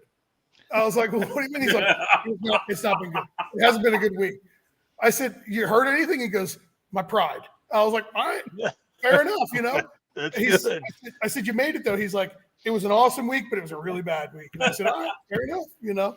But it was great to see him, you know what I mean? It was awesome that like he made it, you know. And that's what the coolest part about it is like you get bummed when you hear that somebody breaks and that you weren't able to help them or they weren't able to fix it themselves or whatever. Where like when you're in like heads up drag racing, right? Everybody will say it. Like everybody like lies. They'll all say it like, well, I don't ever want to just, you know, get a competition by. Yeah, you do. Yeah. Yes, you do. Every time you put your hand into the hat to draw a chip, you know, everybody wants the buy. Don't lie. You know what I mean? Like just be honest about it. But with this, you don't want the buy because it isn't a buy. You know what I mean? Yep. So that's what I think makes this side of the sport so cool. Yeah, and I think that's one thing we're seeing too at the level of like the top runners in a class, especially the 850 stuff. You know, those guys have their stuff sorted. You know, I know Dustin and Steve Trance haven't had a whole lot of testing time I know they haven't really hit any races this year. So, my money, if I'm putting money on folks, it's on Jay and Brian because they've tested and proven that car is highly, highly capable of doing what it's supposed to do, So it's Thank you, and hell it's yeah. yeah, that's going to be an interesting drag week, and I've been saying it's going to be that this is what's going to change the world championship stuff too, is because there's going to be new folks that weren't planned, and then there's going to be folks that come out and perform well and take huge strides forward towards the point stuff. All right, let's talk about how you guys got into this, because nobody chooses wiring and plumbing race cars. That stuff chooses you. Everybody hates this shit. And I love it. Yeah, I enjoy because it is so. It's not gratifying, by any means, but I've been wiring under the hood of the C10 truck at my brother's shop, and everything is a different color. Literally, one wire had 2 splices to lengthen it, and we're cleaning all of that up when we put the LS in. It's I don't know. There's just so much when you pop the hood on that thing. It's okay, this looks 100 times better than what it did. That is gratifying. So how did you guys get into wiring and doing all that stuff? Who put you there? Why? How? All that stuff. Jay, you want to go first on this one? Sure. So I'm 41, and I was a stereo junkie as a kid. So, rewind 17 years ago, and I was doing stereos for people. And it consisted of amps and head units and components, speakers. And then my dad, back in the late 70s, early 80s, owned a fiberglass shop. And so I was doing fiberglass stereo boxes because my dad taught me how to do that stuff. And so really it's been, to that tune, it's been that where my 12 volt exposure has been from. And then fast forward, I'm a degreed engineer. In 2005, I graduated from Purdue. Actually, the mechanical engineering degree, but a lot of emphasis on electrical stuff. And so that really kind of drove me, that furthered or progressed my aptitude in electronics and 12 volt stuff. And then it had to have been 15 or 16 years ago, someone was like, hey, I got Big Stuff 3. Can you wire it into my car? And I was like, yeah, I probably can because it's 12 volt electronics. This isn't difficult, And that was 15 years ago. And that was really before Holley, it was probably V3 Holley Dominator stuff back then, or V2 maybe even. 13 years ago, Dominators were released. So you're talking about and 15 years ago, you're talking about the only thing that was from Holley was maybe the Projection 950 or that, you know what I mean? Some of the old stuff. Yeah. And maybe my years, they skew a little bit, but anyway, it was Big Stuff 3. And then 3 or 4 years later, it was hey, this Holley thing exists. And we were like, what the shit is this? And at the time, it's wild. What's the denominator right now, Devin? $2,600, $2,635, something like that. Yeah. Yeah, I think that's something. Yeah, I think that's right. We scoffed 13 years ago when it was $1,400. Yep. Yeah, it's crazy. But yeah, that's and what's wild is the hardware has not changed one bit in 14 years or 12 years or whatever it's been. But so my background was stereos, engineering, and now into wiring. And then I spent 14 years in corporate America doing a very myriad of things. And then now it's 2.5 years wiring cars, and it's been awesome. That's awesome. So that's cool. I'm 40, so you got me by a year. Oh, damn it. Yeah. I just turned 41 like 2 weeks ago. Okay, so in November I'll be 41. So you only got me by a couple months. Yes. I'm 40 going on 70. I've got the body of a 70-year-old. I'm decrepit and falling apart. I started tinkering with cars when I was like 15. Friends I had friends that their father raced circle track stuff, so like I was around that, right, which was carburetors and hitting walls, and drinking a lot of beer and fighting. They did a lot of that, which that hasn't changed. So anyway, I had like a good group of like friends when we were young, right? And we all got cars, and one person kind of knew how to, and when I say like we had the one friend who knew how to build an engine, he didn't know how to build an engine. He had the balls to pull one apart and figure it out and try to put it back together and then blow it up. But so when you're really young like that, you're like, well, who's going to be the idiot that does this? And who's going to be the idiot that does that? And I just happened to be the idiot that was interested in computer side of cars, right? So I did, as far as my fuel injection experience, and wiring and whatnot, the first fuel injection system I ever installed, actual standalone EFI, I did a bunch of little piggyback stuff when I was really young, like the SAFCs and the HKS VPCs. I did a lot of import stuff too. Was a Haltech E6K, and this was in like 2001 maybe. And then it just kind of grew from there. Probably 10 years ago, I started wiring cars on the side after my day job. Maybe 9 years ago. And it just kind of grew and grew. And then I didn't really like, I don't really like, how do I say this? I don't like dealing with people, right? And it's nothing against them. It's 100% on me. But I like their cars, right? So like I do better dealing with the cars than I am the people. That's why now my fiance works for me, because she's really good at dealing with people. And don't get me wrong, like I'll help anybody. It's just that I'm not very good at dealing with like if a customer or a person came to me and they're pissed off about something, it's a terrible situation for them. Because like I'm worse at what they're about to try to do than they are. You know what I mean? Like, I will beat them at it, right? So like I don't. So with the well, yeah, there you go. Tyler says it's funny you don't like people, and it's true. Like I don't. It's I'm good at talking to people. It's just that like when you start like dealing with in a corporate setting, right? It's like in a work setting, right? Yeah. You have to like, I don't know, you can't curse at people, and like you can't tell them how you feel, and like it's just not me, it's just not a good thing for me. So this turned into let's just do this full time, because when I was doing this as a hobby, or not a hobby, but like my part-time job, my after my day job type job.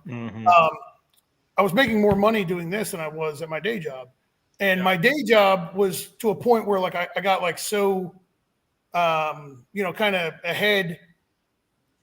I worked for General Electric Aviation, and I worked in a part of the plant. I volunteered to work in a part of a plant that like nobody else wanted to work in, right? So that I didn't have to deal with anybody, right? So it worked out really good. So during the day, I would like order parts, talk to companies, like set up jobs, talk to customers, like all this stuff while I'm at my day job. And then when I go home, I'd start working. And then anyway, so it turned into doing this stuff full time, and we've had great success. I've wired I think we're up to like 135 or 140 cars, 150 cars, something like that, with Holly EFI from scratch. So it's pretty cool. It's fun. We met a lot of people from all over the world. It's kind of Jay, I don't know if you do this or not, but like I almost kind of take people's like glory from them, which kind of sucks, but like it's not my fault. Somebody builds a car for like years, right? And the last stop is typically wiring. Well, at least it should be, right? Close Guess what we do? Yep. Guess what we get to do for them? fire it up. Yep. Oh man, yeah. Yep. So you spend all those years, right? Like I just fired one up last night, right? The guy's been putting the car together for a long time. It's like a badass billet Coyote with a big turbo alcohol. You know, it's a really nice car. I film every time I fire one up. Like every time I do a first start on a car, I film it, you know, just so like people, if there was a problem or something, like they're seeing it on video, like, hey man, I didn't, you know what I mean? It's not like I just beat this thing with a hammer or something. You know what I mean? So I fired it up last night and like, I get so amped up and I'm like, in the video, I didn't post it or nothing. Like I typically don't post a lot of the cars that we work on because we already have too much work. So like, I don't need to advertise. But in the video, like in almost all the videos of the first startups, I'll kind of give like a little rundown, like, hey, this is like the car I just did last night. Hey, this is Donald's, 03 Cobra, billet Coyote, blah, blah, blah. First startup attempt, number 1, right? And I pressed the button and it fires right off. And I started giggling. I was like, because like, and it happens every time because I'm like, got it. You know what I mean? Like first shot, nailed it, right? And and that's like the biggest rewarding part of it to me. You know what I mean? So like, and then I really enjoy being able to hand off a car to somebody who's been like busting their ass to put it together for a long time and go like, here's your race car or street car or drag and drive car or whatever you have, go enjoy it. You know what I mean? After you do my to-do list. So, So yeah, I mean, it's just been, as far as like the thing that nobody likes to do, I think the reason why nobody likes to wire, and Jay, you can agree or disagree with this, but I think the reason why people don't like wiring is because we have gotten to a point in society where people want instant gratification. And wiring is a very non-gratifying job. You're going to spend all day doing something and okay. Right. It doesn't look any different. Yeah. Right. But like the guy who paints the car, that's gratifying, right? Because he's got a picture of his car and it's like, a quarter knocked out of it and like it's rotted to pieces. Yep. And then, however long later, now we have like this beautiful car and like people go, wow, that's amazing. So I think the reason why a lot of people don't like to wire stuff is because they're impatient. Jay, I'm sure you're a lot like myself where you take a ton of notes. And because you have to, right? You have to have a pin map. You have to plan. The biggest part of wiring a race car or street car from scratch is the planning. That's the hardest part, Yeah. Right. Like I do them all in Excel. Like I keep like, it's insane. I've gotten to the point now where Excel based. I mean, it's same deal, right? Yeah. I've gotten so like petty about it that like Laura, if she's still watching, she can chime in about this. But she bought me cheap paper for the printer, like real lightweight paper. It was like bullshit, you know what I mean? And I was like livid about it, So like I went on Amazon and bought like the most baller paper I could find. I was like, yeah, we're gonna use it. So like now like I print stuff out and I'm like, bought heavy. Yeah, yeah. We're talking 28-pound paper. You know what I mean? We're talking the nice stuff, I like the low gloss too, So that's the level of obsession that it ends up turning into when you do this stuff for a living. So it is a job that most people don't like doing, and it is a job that is not very gratifying. But it's also Jay, you're probably in the same boat as me. It's a job that seems as if it's in unbelievably high demand. So I mean, and I'm sure Jay. Again, you guys do this all day, every day. The thing is like, go ahead. The car doesn't run without electrical connections.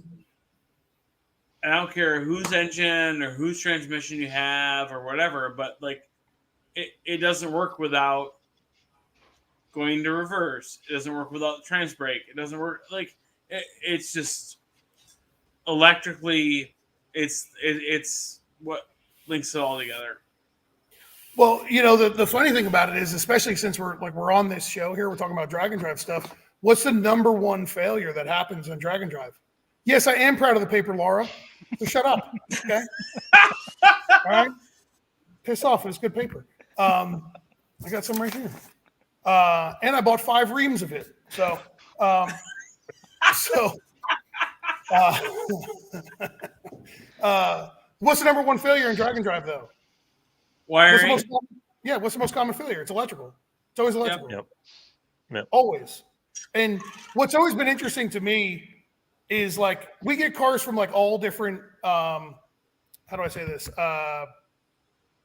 Income levels, right? Or like expense levels, right? So like we do cars that are maybe they're a $40,000 total cost build, right? Or $50,000, right?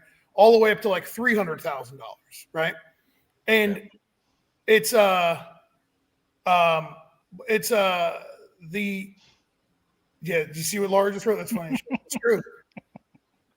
It's every day. Every day I print it because the printer's right next to her desk. I'm like, that's pretty nice paper, ain't it? Rubber's grinding. So anyway, so what happens is people spend say $5,000 or $10,000, $15,000 on electronics, right? They buy all the best of the best shit, right? Mm-hmm. And then they expect you to install it for like $2,000. And it's like I was gonna say $100. Right. Like what? I have a good friend who owns a shop, a very successful shop in Virginia, and the way he quotes jobs is like the person spent $10,000 in electronics, then they need to budget at least $10,000 to install it. That's the way he quotes.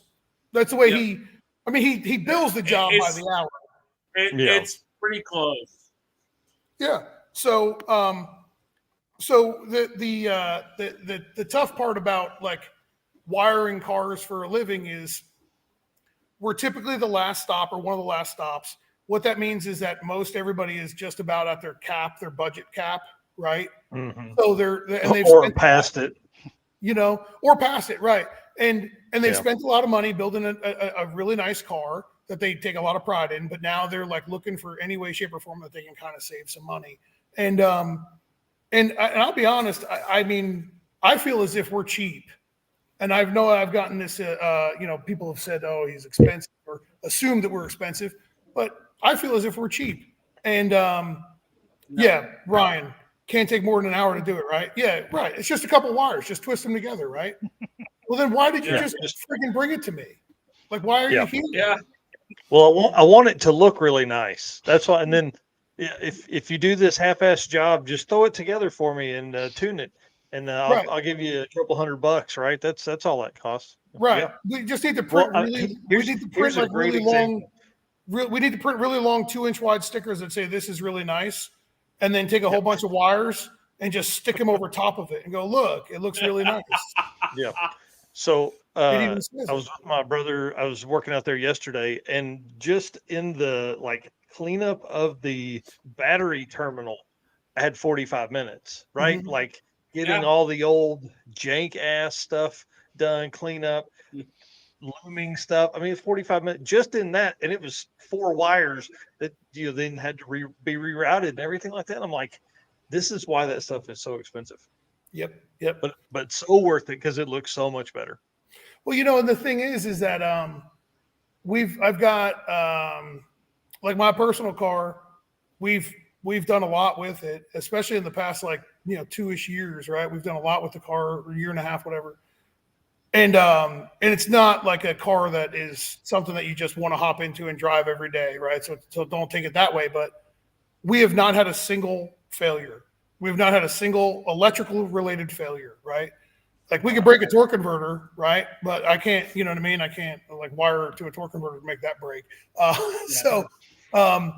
But it's we haven't had a single failure. So I think that kind of speaks of it. And we've gotten into plumbing about 2 years ago. I mean, I've always plumbed all my own stuff, but we got into a very high level of plumbing, very nice level of plumbing about 2.5 years ago. And because plumbing is really just kind of the same as wiring, you know what I mean? A lot of planning, and it's just kind of how things have to flow. And you can have a car that was plumbed in the cheapest way possible and it looks like total ass, or you could have a car that was plumbed in the cheapest way possible, but they took an extra 5 hours and did a really good job and it looks fantastic and it doesn't have failures. So, it's not always about the money side of it. It's more about the patience. And that's where I said wiring, and plumbing are like the things that you don't get instant gratification from, you know? Yeah. Yeah.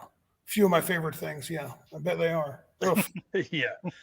You know, that's one thing I think we're going to start seeing too, is people moving towards getting that solid, getting a very good base. We're having a lot less, I would think, trashy shit come into Dragon Drive. We're seeing a lot more nicer cars. Well, one question that did come across my mind earlier was like, this may be a hard question to answer, but what's like a Dragon Drive car wiring harness weigh? I mean, like, because you guys use a different wire than what you would go to like your local parts store and buy. Like, I mean, what's something like that weigh? Oh, I don't know. You know, honestly, what winds up weighing the most, I mean, if you take battery cables out of the equation, it's not that heavy. You know what I mean? Yeah. Oh, we lost Jay. Yeah, no, it's really not that heavy. I don't know about weight, because honestly, I haven't weighed anything. I mean, I've weighed some panels, but they have like an ECU and like a whole bunch of other stuff on it, and I'll just throw everything on top of the scale and weigh it all together. I really don't know. The biggest thing, like when you go to like somebody who knows what they're doing when it comes to like wiring a car, the biggest thing about it is where you save, I guess, weight or size. Size is really the way I look at it. I don't look at it at weight. I look at it at size. Like, okay, makes sense. We just redid a car. He was commenting in here, but I don't want to name him in case he doesn't want to be named. But like, we just redid a car that was wired by somebody else. I'm not talking bad about that other person either. But like, they had wires coming out of the front inner fender well, right? And it had I mean, like, it's kind of hard to see in my hand here. There was a bundle of wire about yay big, and it had a grommet that was 4-inch diameter with a big 4-inch hole in the inner fender well with all these wires coming out of it, and they were all in like loom and whatnot. And when we were done with it, it had about maybe a half to 3/4. No, not even a 3/4, because I don't even have any wire covering that's 3/4 of an inch. So it had to have been under half of an inch. And instead of 4 inches, right? So you don't think that that's much difference, but when you have that stuff running all over the place, it's huge. It makes a huge difference, you know? So you get that wire from the parts store. It's true. It is true. Yeah. We use a wire called Tevzel, right? So it's got a lot higher amperage capacity, and it also has it's a lot smaller of a jacket. It's tin plated copper. It's a lot more conduct. It's just overall better wire, and it's really good for heat. So, but yeah, no, the wiring side of things is the thing that most people don't really appreciate. Earlier, you asked me about what are the things like with Dragon Drive, like to automate things and make things better. Yeah, is that something you want to talk about? Yes, all day. Yeah. And then I want to talk about this fan stuff too here. Oh, okay. Yeah. What do you got? Well, let's do the fans first. What you got? All right. So the other night when you were on with Joe and Cameron Powers and Matt Happel on the Sloppy Mechanics radio show, right? You were talking about, you did this huge ass fan test, because I feel like with a lot of people converting their cars from race cars to street cars, it's, how big of a fan can I put on? But that's not really the answer, right? No. It's the fan may not be the only part of it. And I saw the Delta PAG thing here, and that's what made me think of it because of your conversation the other night. So you apparently in that you're telling the story of like you did some huge ass fan test or something. So where can we find that? Oh, I didn't publish it. Oh, me and my employee Justin, who's become a great friend. Oh, there he is. He's back. I'm back. We did the great fan shootout of 2022. We did it in December. I think it was in December. We took 8 different fans from a bunch of different manufacturers and a bunch of OEM stuff, and set them up on like a little test rig, held an anemometer over them, checked voltage, amperage draw, blah, blah, blah. Kind of found the winner. So fans, so like when you're sizing a cooling system, obviously like everybody always thinks like, bigger is better, right? Which it is if it's good. right? If it's good, bigger. If it's just bigger junk, then no. Yeah. So yeah, Laura's not wrong. Yeah, there was literally fans arriving at our shop every day for a week. Yeah. You drive, Eric. Me. Yeah. You drive. Yeah, so like I was just buying fans and I was like, oh, we'll try this one, we'll try that one. So OEM is really hard to beat in the fans. Yeah. Yeah. So basically there was a couple of them that were just like terrible and I just shipped them back. Because like we didn't actually like cut anything or you know what I mean? Like we just set them up, like propped them up and powered them up, you know. It depends on like what you have in front of the fan or like that the fan's going to pull through in order for it to move air. So the Delta PAG, like he mentioned Delta PAG up there, right? Delta PAG makes really good stuff. Like I'm not unhappy with their product. They make a good product. And I had it on my car and it was kind of it's kind of like the reason it's not on my car is like my own fault and semi-Delta PAG's fault, I guess, just for not I guess it's really all my own fault because it wasn't a good enough education to me, right? Because at the time I was like, well, these flow X amount of CFM, they should be good to go. Well, it's all based off of like what does it have to draw through. So John from Delta PAG is a very smart dude. Builds a very nice product. The issue that I had with Delta PAG, they worked great until I had to shorten up the shroud because I needed more room. And then we forced those fans to pull through a 2 3/4 inch thick radiator.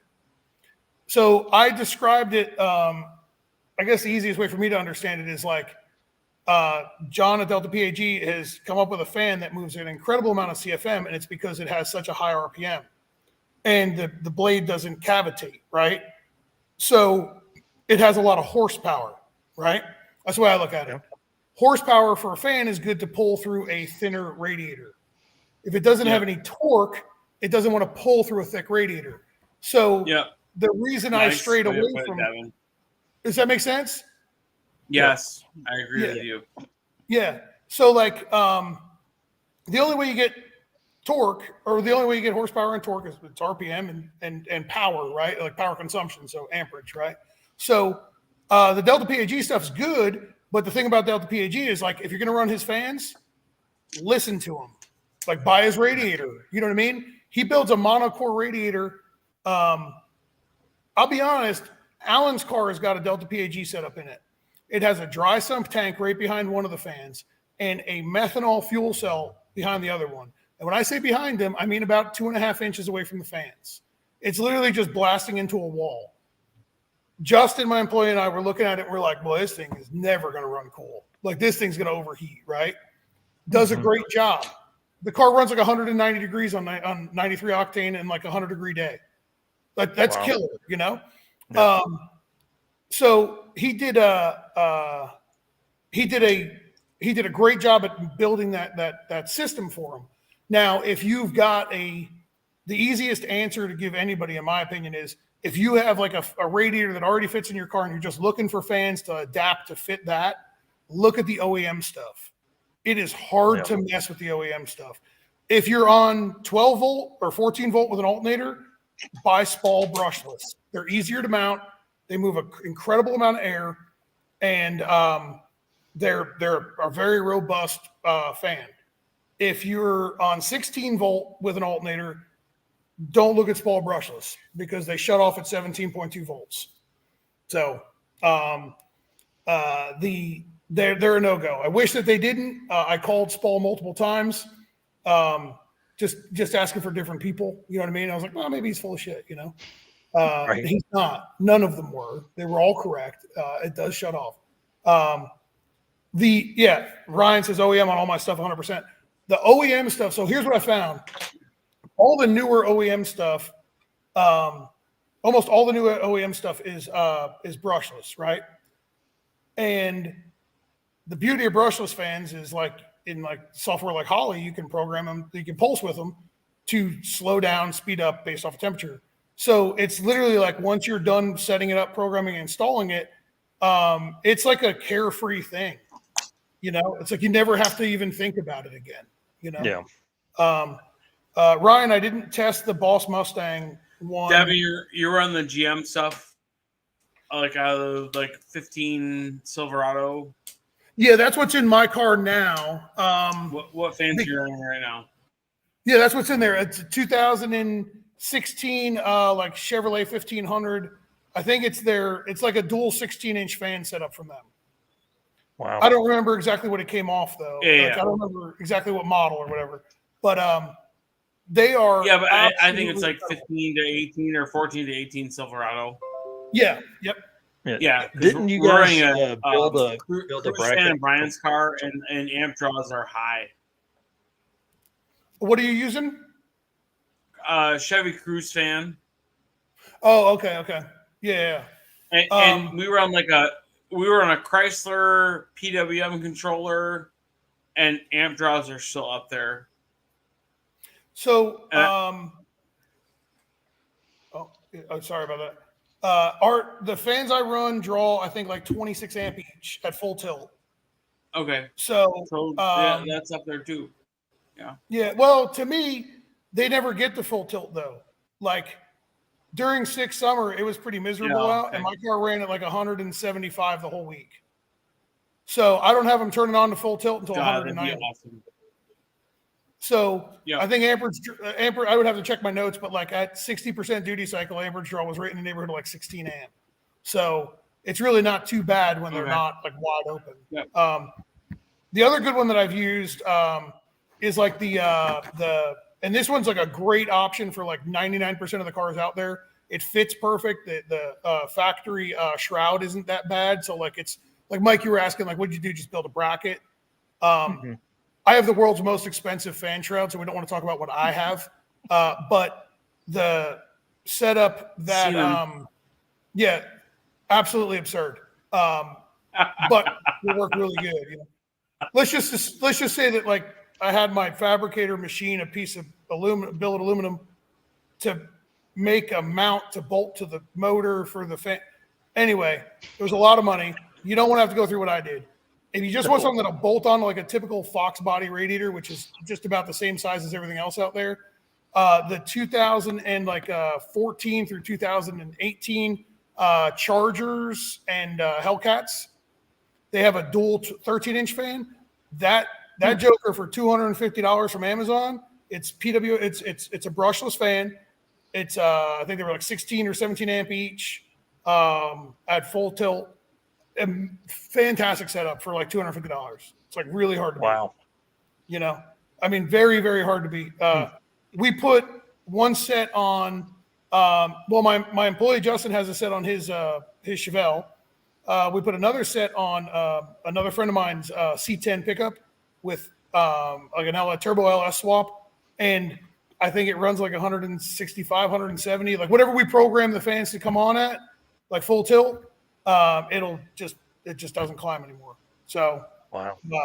But like cool, like electrical and cooling, drag and drive's number 1 and 2 enemies. You know what I mean? Yeah.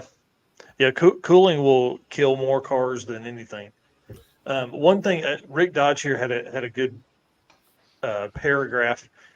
He says, saw something interesting at Midwest Drags. We did a master shutoff test on a car in tech, and it didn't shut off, but it ran differently. Come to find out, it was being backfed from the trailer that had a small battery for LED lights. Won't see that in regular race cars, just drag and drive cars with trailers. Mm-hmm. And if that person had a PDM in his car, he wouldn't have had that problem. That's wild, man. That's PDMs versus relays and fuses. Yep. There we go. Yeah. So, Jay, when your connection dropped out, we were talking about like what's the like automation, right? So like automation for drag and drive, you know, like making these cars like actually, you know, usable, right? And to me, PDM is king. And for anybody watching, that's power distribution module, like a race. I use Raceback SmartWire a lot. What are your thoughts on them? Yeah. What are your thoughts on them? So, like, my customer base drives my customer base drives a lot of that, and so I'm a fusion relay guy. Sure. And that's just that's my price point. That's the pool I play in, right? And so like I have Spark experience, but it's for me it's fusion relay. That's just where we play. Well, so when we quote a job, we always ask like, what do they want to use? You know what I mean? Because like I need to know their components, right? And if we can put a PDM in the car, it literally knocks 10 hours of labor out of the job. That's the way we look at it, right? Okay. Yeah. And so the way I always like word this with people is like, okay, so you buy your switch panel and like a relay panel and whatnot, and like let's just say that costs $1,200, right? And say a smart wire is $2,500. If you take that $1,200, then add the additional 10 hours of labor it's going to cost you, call it $1,000. Now you're at $2,200. This is just the way we operate. I'm not saying everybody, So that it gets to the point where you're like splitting hairs. So I'm a big smart wire fan. I like the smart wire the most, and I've used a couple of them, and I like the smart wire the most. It just seems to be the most robust with the most output capability. It's not exactly the fanciest. It's certainly not that. It's the GUI is 1996 for sure. Yeah. Oh yeah. But it works. You know what I mean? It's it's like it's PLC ladder logic. That's all it is. It's it's very, very, very archaic programming, but it works. It works every time, and we haven't had any issues with them. So that one internet guy says the smart wires are junk. Mm-hmm. Yeah, like my thing on the drag and drive side of the world is like, like for me on drag and drive, like you can't buy a smart wire O'Reilly or at AutoZone or whatever, and you can buy a relay and a fuse there. Right. So that's where I wrestle with if it fails, what doesn't work. I mean. Those are the things that come into my brain too. Right. I mean, I've never had failure. I mean, like, and you may or may not have. Like, I've had one guy that had switch panel fail, and then he had 8 switches that worked and 8 that didn't, and it's like, shit. Now was it a keypad? Was it keypads? Keypad, yeah. Oh my god, the freaking dongles. All right. Yeah, we can't talk about this. That's what it was too. We cannot talk about this because I'm about to have an aneurysm. I'm already getting uncomfortable. I might have messaged you about the dongles, right? Like, I don't know. Somebody texted you and told you to do this to me. Somebody told you to do this to me, and this is not funny. And I see Matt over there. Don't do it, Matt. Don't do it. It's terrible. Yeah, they were getting shipped out of Race Pack, not programmed. Oh man. Yeah, for like months, and it's been the bane of my existence for a really long time. Wow. But anyway, I have to get off of that topic because I'm like losing my shit. Like I'm gonna wind up calling Donnie at Race Pack when we get off of here and be like, and those fucking dongles, like I told you,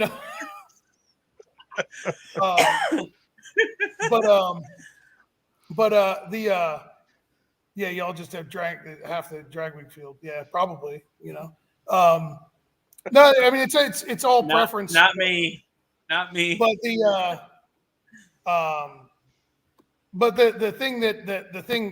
big takeaway though is that like a good EFI system, you can program them to do a ton of stuff for you.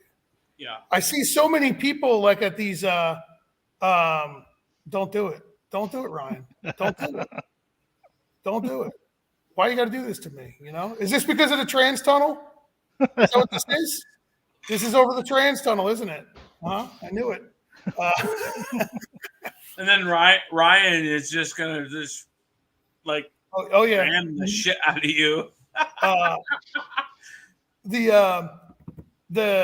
I see so many people in some of these drag and drives, and they're like, "Oh, I forgot to hit my toggle switch for the fan." And I'm like, "What are you doing?" Yeah, it's 2023, dude. It's not like 1987. You know what I mean? No. Like, You didn't have to pull the choke before you fired the car up, did you? Yes. Amen. Yeah,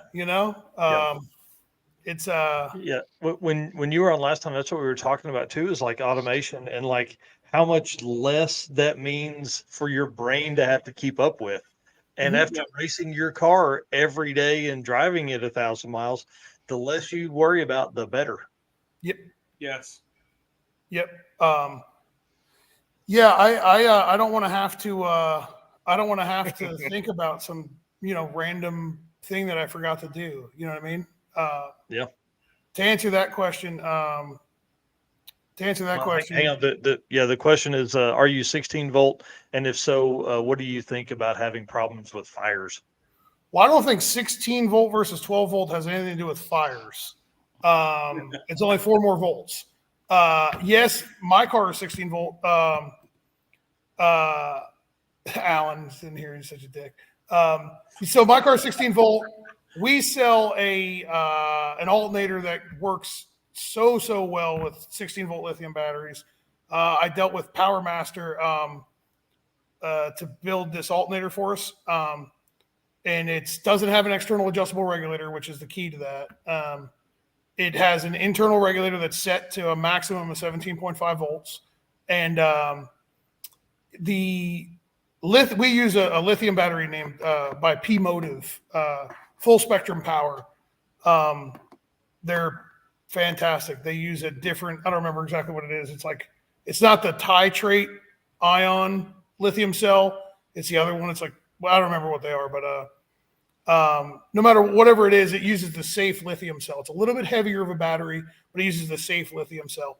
The fires that he's talking about are from typically what I see having problems with batteries, like 16 volt lithiums. Yeah, there you go. Alan ran Friday, Saturday, and Sunday, never hooked up to a charger. Wow. Which is you know what I mean? And especially with him, because I know damn well he turned on the override switch for fans or some dumb stuff, or left lights on or whatever, and then walked off, got ice cream, and came back scatter squirrel brained and said, "Oh, I forgot this stuff on." And those full spectrum power batteries are fantastic. They hold a ton of reserve capacity for lithium. But I think the reason why you see fires is because most people overcharge them and then over discharge them. And lithium doesn't play nice with doing that.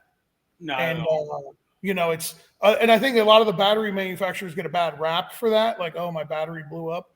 And it's well, yeah, but you also didn't tell anybody how, you've been trying to start the car for 20 minutes straight. You never hooked a charger up to it and it dropped down to 9 volts.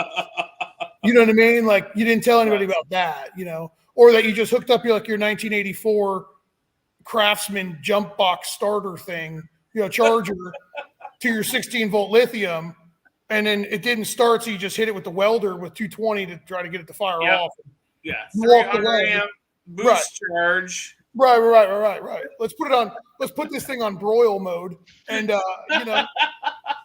and I don't know why it burnt. I have no idea. I would like to melt the casing off of all of this wiring, please. Right. So, I think a lot of it comes from lack of maintenance, and every single thing on any car that's on any car period, but everything's a maintenance item. It just depends on what the schedule is, Yeah. So every single thing's a maintenance item, and you just really have to come up with your own schedule. So he asked about a fire. My car is sitting right behind me with a 16 volt lithium battery in it. It is not unhooked. It is not anything. I leave it there. Never had any problems with it, So, yeah. And Brian's car has a 12 volt lithium ion battery in it, or lithium polyphosphate, whatever the hell, LiFe PO4 battery in it, and it sits all day, every day in the trailer, driving down the road, just 12 volt. Yep. Same deal. Matt, why are you still awake? Who's saying You're being mean. Probably me. Me or Devin? Devin's tired from spending 5.5 hours with Matt and the guys the other night. Hey, I'll tell you, it did take me a couple days to get through that podcast, but dude, it was really, really good. You guys were on another level. I was driving, listening to it, and I was like, I got to where I was going, had not even realized that I was still driving. I was trying just to understand what you guys were talking about. Yeah. Well, you got 4 squirrel brains there. You know what I mean? You know? Yep. So if you, I don't know, to me, if you plan ahead, you wire the car, you set the car up right and make it automated, you can make this stuff a heck of a lot easier, you know? Fuel level. So Devin, you and I talked about it 6 summer where Where's it was Scotty like, at? I mean, people like assume they're going to have electrical issues on a drag and drive event, and it's like you don't have to have electrical issues if you understand what amp draws are, what wire gauge you should have, plan ahead, do the right things. I mean, I have cars that I wear for guys that are like 1980s small block nitrous guys, and they're like, I need 7 switches on my switch panel, and I'm like, no, you don't. Yeah. That ECU is smarter and better than you are at any day, any hour of any day, programmed properly. So you know what's funny? I heard something really funny like a couple months ago from a customer. He was like, I said, well, I'm going to set up the ECU to turn on it had an electric water pump and, fans and whatnot. And I said, I'm going to set it up so to automate the water pump and automate the fans, all that stuff. And he's like, oh, I don't want to do that. And I'm like, why? He's like, well, man, I don't know if I can really trust that. so think about that statement. We're putting this fuel injection system in a car, and it's going to run your damn engine, right? But it's I going don't to fire injectors and coils, and it's going to do all this stuff, and you're going to make 50 pounds of boost. It's going to make 2,000 horsepower, and this fuel injection system is going to do all of that, right? But you don't think it can turn on a friggin' water pump? At 140. Right. Yeah, no. I mean, I turn them on at 500 RPM. Electric water pumps are running all the time. For me, that's what it is. And like, it literally, like, it just turns on. There you go. I don't know. Matt, people don't trust drive-by-wire. Well, I'm one of them. I do not like drive-by-wire. Yeah, I'm not a fan either. It's not because of a trust thing. It's because there's too many chances for it to not I don't know. I've never had a cable stick because we use a throttle rod like a man with a tow hook. Mm-hmm. Yeah, and drive-by-wire it'll scotch at high boost levels and shit. Right. Like, yeah, I don't know how many people are shoving a 50 pounds of boost through a drive-by-wire throttle body either. You know what I mean? The people that are having fault codes, like, on stock computer or aftermarket. Yeah. I mean, I don't know. I'm not a fan of the drive-by-wire. I never will be. I don't even like it in my truck. Hey, Red Hat, buy an IO expander. Yeah, I was thinking that earlier when he said he was out of IOs. Yeah, I don't know. Yeah, I mean, you can put switches all over the car until you forget to turn one on. Yeah, or you leave it on. Yeah, Cameron is out of IO. I wired his car, and he's got friggin' everything. I'm not talking bad about you, Cameron, but I am going to talk a little bit of shit about you. He's like, yeah, we definitely need rear diff temp. I was like, rear diff temp. Like, oh, okay. Like, I remember like looking at him, and I was like, oh, you need rear diff temp, huh? And he's like, oh yeah, for sure. And I was like, for what? Well, we need that. I want to monitor it. I was like, well, what are you going to do if it's too hot? Well, I don't know. Okay. Put a cooler on it when he gets back to the house. Yeah. Oh, power steering temp. He does. We wired a power steering temp. What? I was like, dude, are you kidding me? You're literally going in a straight line. That's wild as fuck right there. Yeah. Oh, forgetting the intercooler pump. Oh, I'm on the list. Hey, I got switches that we can hit now. It's not really a switch. It's a valve. Yeah, right. Yeah. Oh yeah, your air jacks. Yep. Yeah. Mm-hmm. Yep. So Cameron needs rear diff temp so we can monitor that on Drag and Drive sometime soon. I need him and Matt Happel to get in that damn Crown Vic and come on. So when is Matt Happel doing a drag and drive? Who knows? Yeah, I don't know. I've heard him say a few times he really wants to. He just wants to do it in like one of the stock Crown Vics and get the experience and then come back in something fast. Yeah. Oh, so I can appreciate that. Yeah.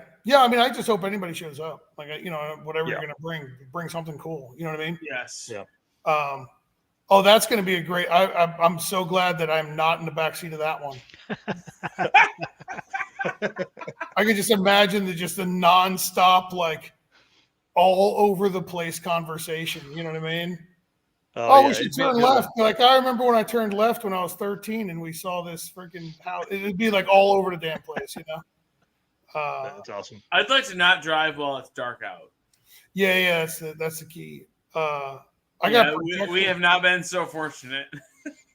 Well, that's because you run 850. Dude, it's because you run till 3 o'clock. They're like, hey, we're closing the lanes, and here comes Jay and Brian. Yeah. One more pass. Yeah. One more pass. I mean, like Indy last year, it was like, so Loans knows Brian from Land Speed stuff. And he's like, Brian Acton's coming up, probably going to be the only one on your live feed right now. And it's like, oh, they go 849 with a 6. And I'm just like, no. It's like the biggest kick in the, you know what. Oh, yeah. Yeah. So Red Hat Scotty does a lot of the Rocky Mountain Race Week stuff, and they race in the evening. So they'll race 3 p.m. to 10 p.m., which I love from a spectator in the stands perspective. Plus, you're driving all day to get to the track. So, like, your adrenaline builds throughout the day instead of like racing in the morning, and then your adrenaline just goes down throughout the day. Yeah, Rocky Mountain intrigues us for that reason. Yeah. Yeah, I love it. I love the night racing aspect of it. I think it works really well because then you get done at midnight. You get to your hotel if you stay close to the track. You drink beer till 2 or 3 o'clock in the morning. Then you get up at 6 and drive all day. So I wouldn't do it that way. I think you go about that wrong. No, I would race until like 12 or 1, right? And then I would drive the whole time to get to the next racetrack and then sleep at night through the night. Yeah. Oh yeah. So that's what my brother did last year. And the only downfall to that for someone that is as social as I am is I want to see people on the side of the road. I want to at gas stations and restaurants and things like that. So it doesn't work for me, but for him, it was perfect, except that they slept in 2 gas station parking lots. Because it was too late to get a hotel room. Nobody'd come to the door. So they ended up sleeping in the gas station parking lot. So I'll go through a whole hell of a lot of hell to not sweat. Right. Yeah. And that's what he said. He said that's what was so nice because it was cool. Yeah. Yeah. Yeah. I mean, like if it's I don't like the sun at all, really. Yeah. I don't care for it because why do you live in South Carolina? Yeah, I know, right? I should find a state that doesn't have the sun. I mean, Michigan has less than South Carolina. I don't know. Yeah, but it gets cold in Michigan. I'm out. I don't think that's probably a good area. I don't like a lot of what's it called? Politicians and ways of life in certain parts of the country. Yeah, so we're FTB. Yeah, so like for where I live now, it works really great. You know what I mean? It works out really good for me. Plus, I have air conditioning in my shop. So I'm not from Pittsburgh. I'm from New Jersey and then Allentown, Pennsylvania. But Pittsburgh was like a whole different state. That's like Eastern Ohio. You know what I mean? Pittsburgh's like Eastern Ohio. That doesn't really count, you know? No. But no, I like the idea of racing at night. I wish we could. I wish we could do all of them racing at night. The air is better. The track prep's always better because the sun's not beating down on it. You know. Yep. Yeah. Too many dongles in Michigan. That's my biggest.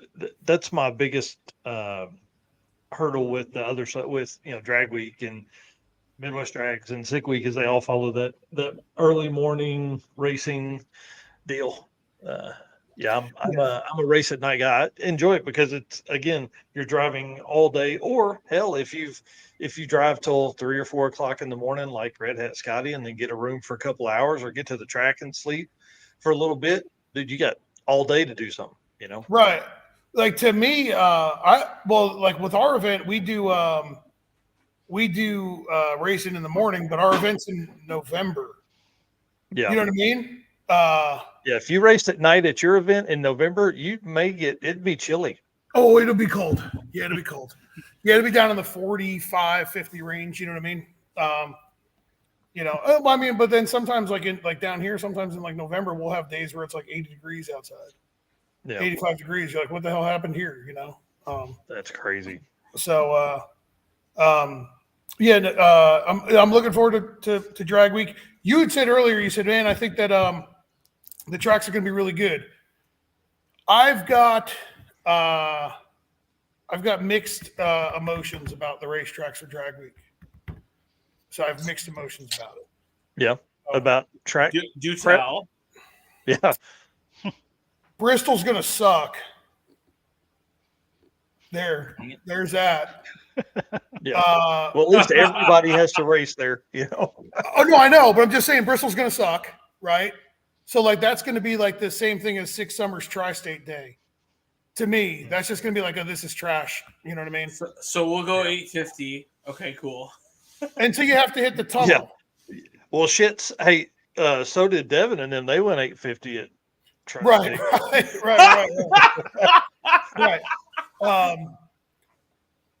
Ryan, bad tracks are right up your alley because the car ain't fast enough. Oh, ouch. You keep talking about them dongles. You keep just grinding them dongles in my face.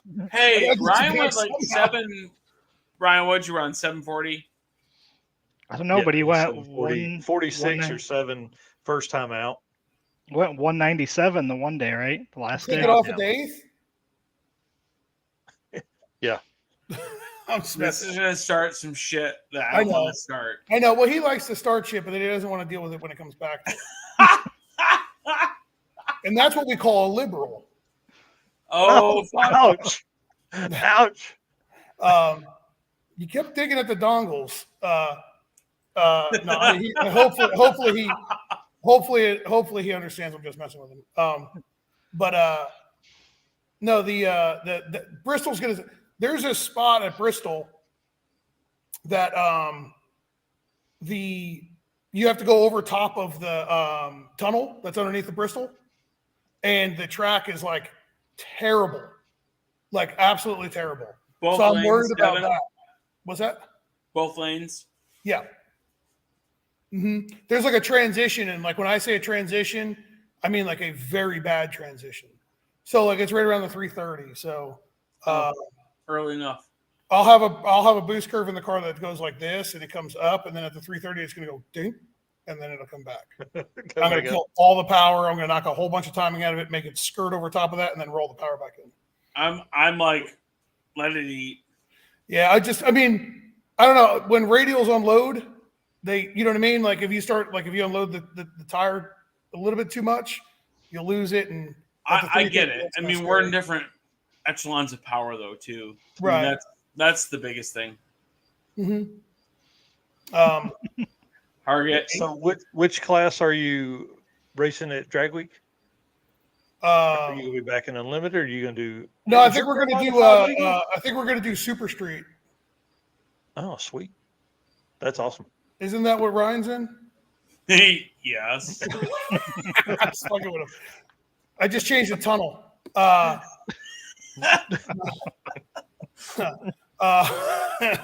I think we're doing. I think we're. Thank you, Eric, for like making sure Ryan's comments come in like as they're entered into the chat.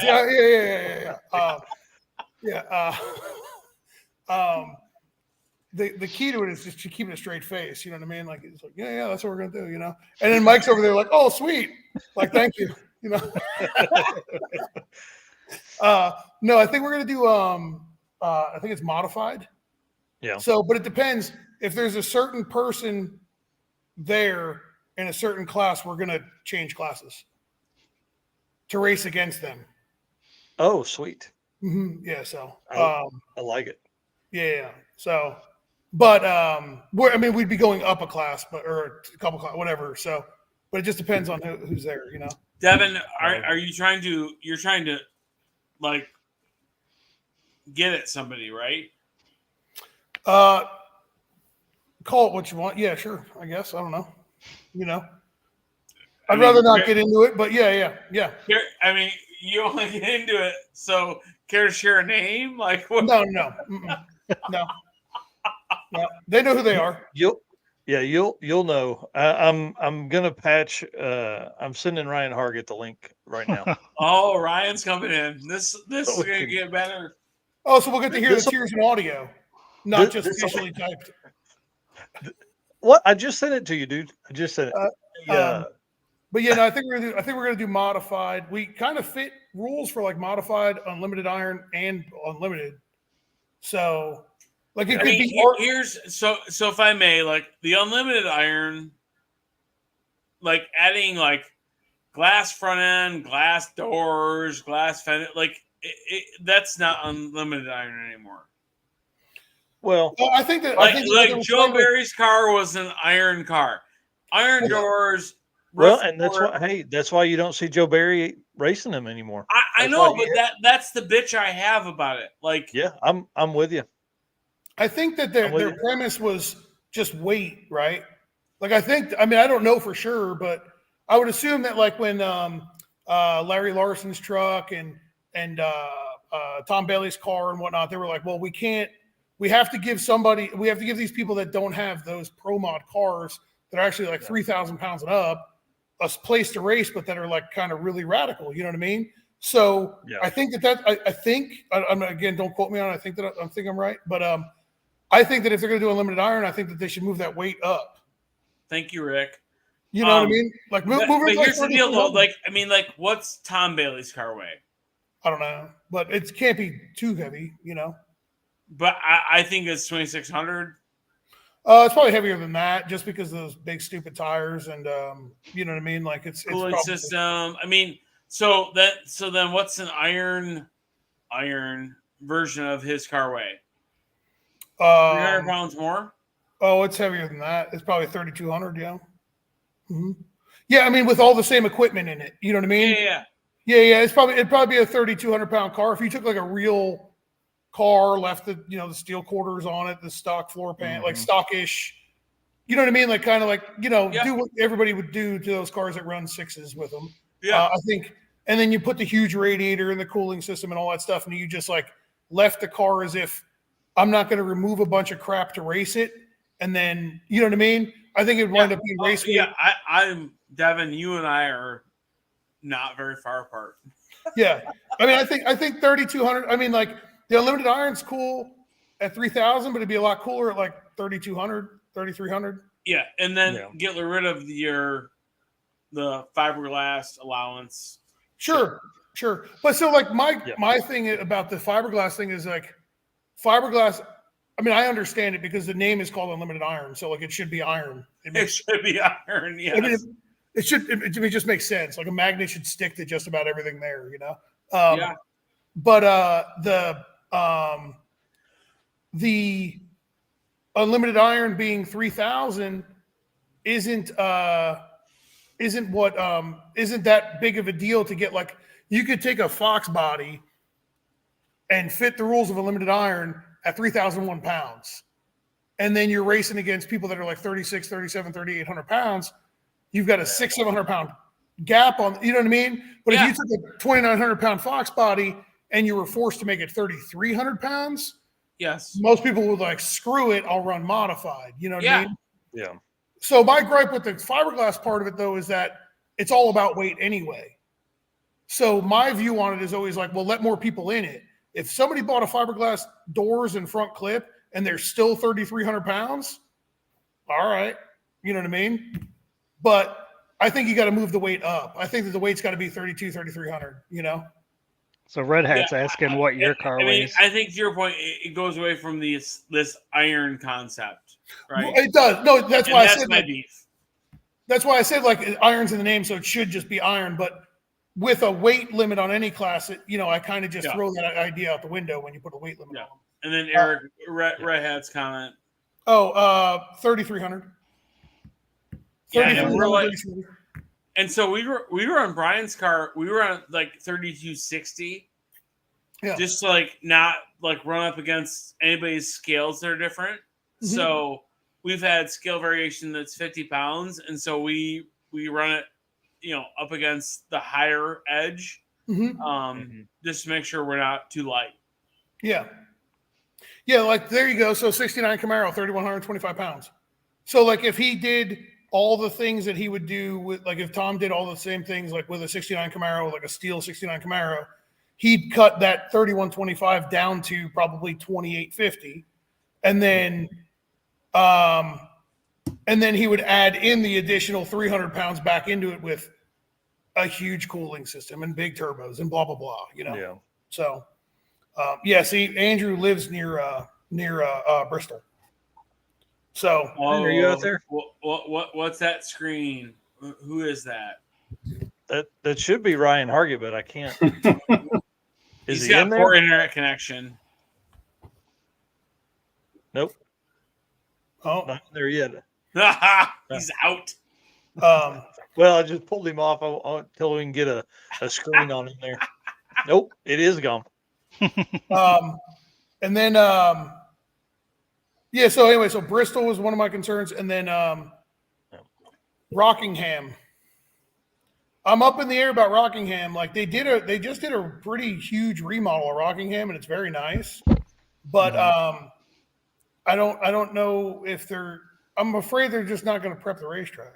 So I would speculate. So local track to us is 131 Dragway or Mooresburg Park. The kid, Sam Peterson. Yeah. Yep. His family, his mom's family owns Rockingham. Yeah. Oh, they do? Yes. Oh, that's cool. Oh, okay. And I would speculate that Samuel will be there for prep. I'm gonna send him a that'd be message and badass. say you better be there. What's that? I said I'm gonna send him a He's a good message dude. and say you better be there. Yeah. He's good. He's good people. Oh, I really like Sam. He's a great guy. Yeah. Yeah, Rick, I've heard the same thing too. Something about when they redid the concrete, there was a problem or something. I've heard the same thing. So, I don't know. but what's I mean, going on with Ryan still.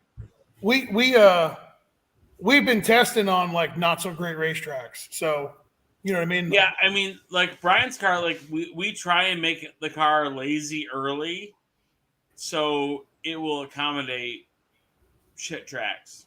Right. Maybe his webcam's off, or maybe his I know what it is. His laptop's probably in his trans tunnel. He doesn't have the dongle plugged in. Yeah. Dongle is not plugged in. There you go. You got your dongle. Oh shit! He's in his stacker trailer. He's in his stacker. Look at that shit. Is that in there every fast time? enough to rebuttal Devin? Are you at Indy or something this weekend? No. Oh, I wish. yeah. She's I don't have a pro mod like Wi-Fi Devin does. I can't take it there. I'm sorry, I couldn't hear you from the peanut gallery. What was that? Can you turn your volume up any louder than your car or no? I said I can't. I said gotta I come better can't than take that. my car to Indy. Oh, it Like was you, Devin. I can't run pro mod. Oh, I see. So is it a bracket race or what? Sure, What's- they have what's- that there too. Oh, is that what's going on in Indy? No, it's What's the going on, big man? one. There's 900 cars in Indy this weekend. Oh, what's it for? The He U.S. knows Nationals. what's going on there. Big No, go. I don't. I honestly, genuinely don't know what's Seriously? going on. That's what I know it is. There's a shootout at Shadyside. There's a race in there's Yellow Bullet Nationals, and I have no idea what's going on in Indy. Yeah, That's Yellow the two Bullet that I know. Nationals is the big one, and the big go at Indy is this weekend. U.S. Nationals. Oh, okay. Yeah, I legit had no idea. I'm remote tuning a car up at Yellow Bullet Nationals, and probably going to go run a shootout at Shadyside. That's the two that I knew of. Yeah. So yeah, Yellow Bullet. I'm excited to see that. I got to meet Keith Haney last week or week before that in St. Louis, and he's taking his car up there. So I heard he looks up to you. Yeah, he does. He does. He looks up to everybody. Yeah, exactly. That's terrible. All 4'8" of them. He's going to come on here and get pissed off. You know what I mean? Look, I just come on here because I want to talk about one-piece front ends and tunnels. All right. Oh shit. Oh shit. I got some commentary about that. Where's that ladle? Where's the ladle at? We'll stir this pot up. Boy. So Ryan, I agree. Well, first off, do you realize that when I posted that picture of my tunnel, you realize what I was doing, right? Oh, I know. Yeah. Okay, so I was not in any way, shape, or form intending on entering. No. I had absolutely zero interest in that. I was just stirring the pot with you. Oh, exactly. Yeah. I was hoping I didn't piss like anybody off about it. Jay will tell you I'm good at that. I'm probably better. And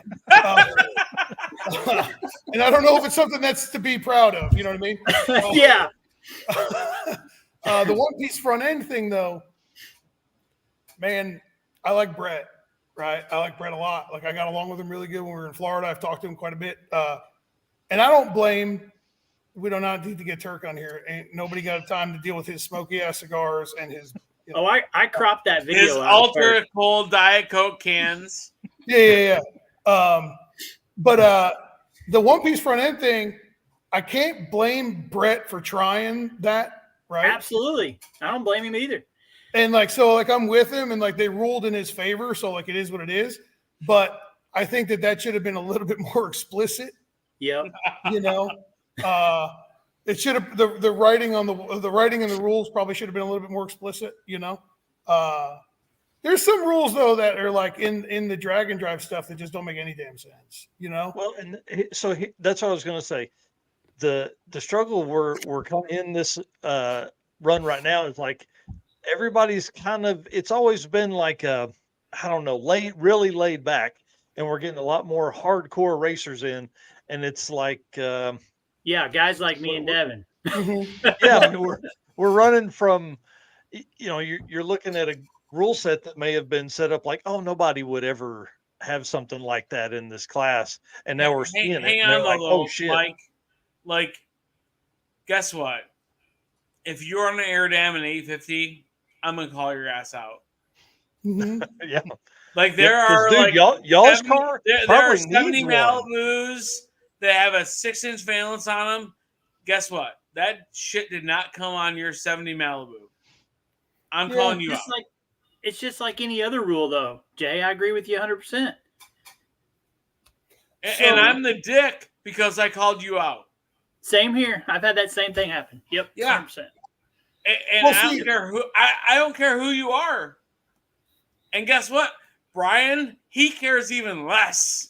Yeah. So my view on it is if you're going to call somebody out on the rules, you got to stand on it. You know what I mean? Yeah. So I've called people out for their BS, and even when and this is going to sound ridiculous, but even when I'm well, maybe I was a little out of line, you ain't never going to hear that from me. You know what I mean? I'll be no, I'm owning that one. Screw you. I'm right. You're wrong. Doesn't matter. You know what I mean? That's just because if you're going to call somebody out on the rules, you just better be able to be willing to stand on them. You know, the thing I didn't like about the one thing I don't like, or I don't care, and we don't do it at our event, but the one thing I don't care for about the rules and how they're enforced in drag and drive is I don't like the whole you have to protest your fellow racer. Yeah, that's kind of crappy because it makes it really difficult. Well, and Nick Dodge's comment here, I think, kind of answers a little bit of that. Sorry. No, he's right. But well, I guess then the other side of that is do you not want other people to show up? You know what I mean? Well, yeah, I think he's just talking about nitpick, and I think a lot of it, guys aren't used to doing that, and they would just go home and bitch about it. Now there's, some serious comment. I mean, there were 27 people or 17 people or some shit like that in street race small block power adder class. For there's sure. a lot of people there. I'm with Jay. Don't let somebody cheat, but I'm with you. It may not should be on me to figure that out. Yeah, so so like, you get and flamed. the bitch for me is like, so Brian's car, it's a 70 Nova. The front bumper to the ground is 12 inches. Yeah. Mhm. Frankly, at 160 miles an hour, it's not safe because there's Right. so much air going underneath the bottom of the car. Put Well, a valance on the bitch. Well, so my question is that why is there any rules if you're an 850? Because Jay has it's an answer street, for that. It's street race. Yeah, he's got an answer for that. Yeah, it's street race. No, nothing for that vintage of vehicle is allowed. So you're on a 94 Camaro, you go to an SS, front valance, big wing, all that shit. But in 1970 Nova, you can't. It had no wing as an option. It had no front valance as an option. Oh, so that class you're not allowed to like add any of that stuff? None. Okay, see, I don't know anything about it, so like don't look to me for like the voice of reason. No, I'm not. Look, I'm not here to rip on you, right? Well, no. I would to me, I would just be like, well, you're supposed to run 850. I don't give a shit what you have. You know what I mean? Yes, Like, but so like I mean like, and I'm just saying, like Dustin Trance, he has a better aero package than we do. I mean, like this is shit that's how it goes. But for us, it's a safety thing, Sure, right? But we also race against cars that are like, hey, the number 5th place guy has a big chin spoiler. Like, when are we going to call him out? Yeah, I mean, and that's what we end up.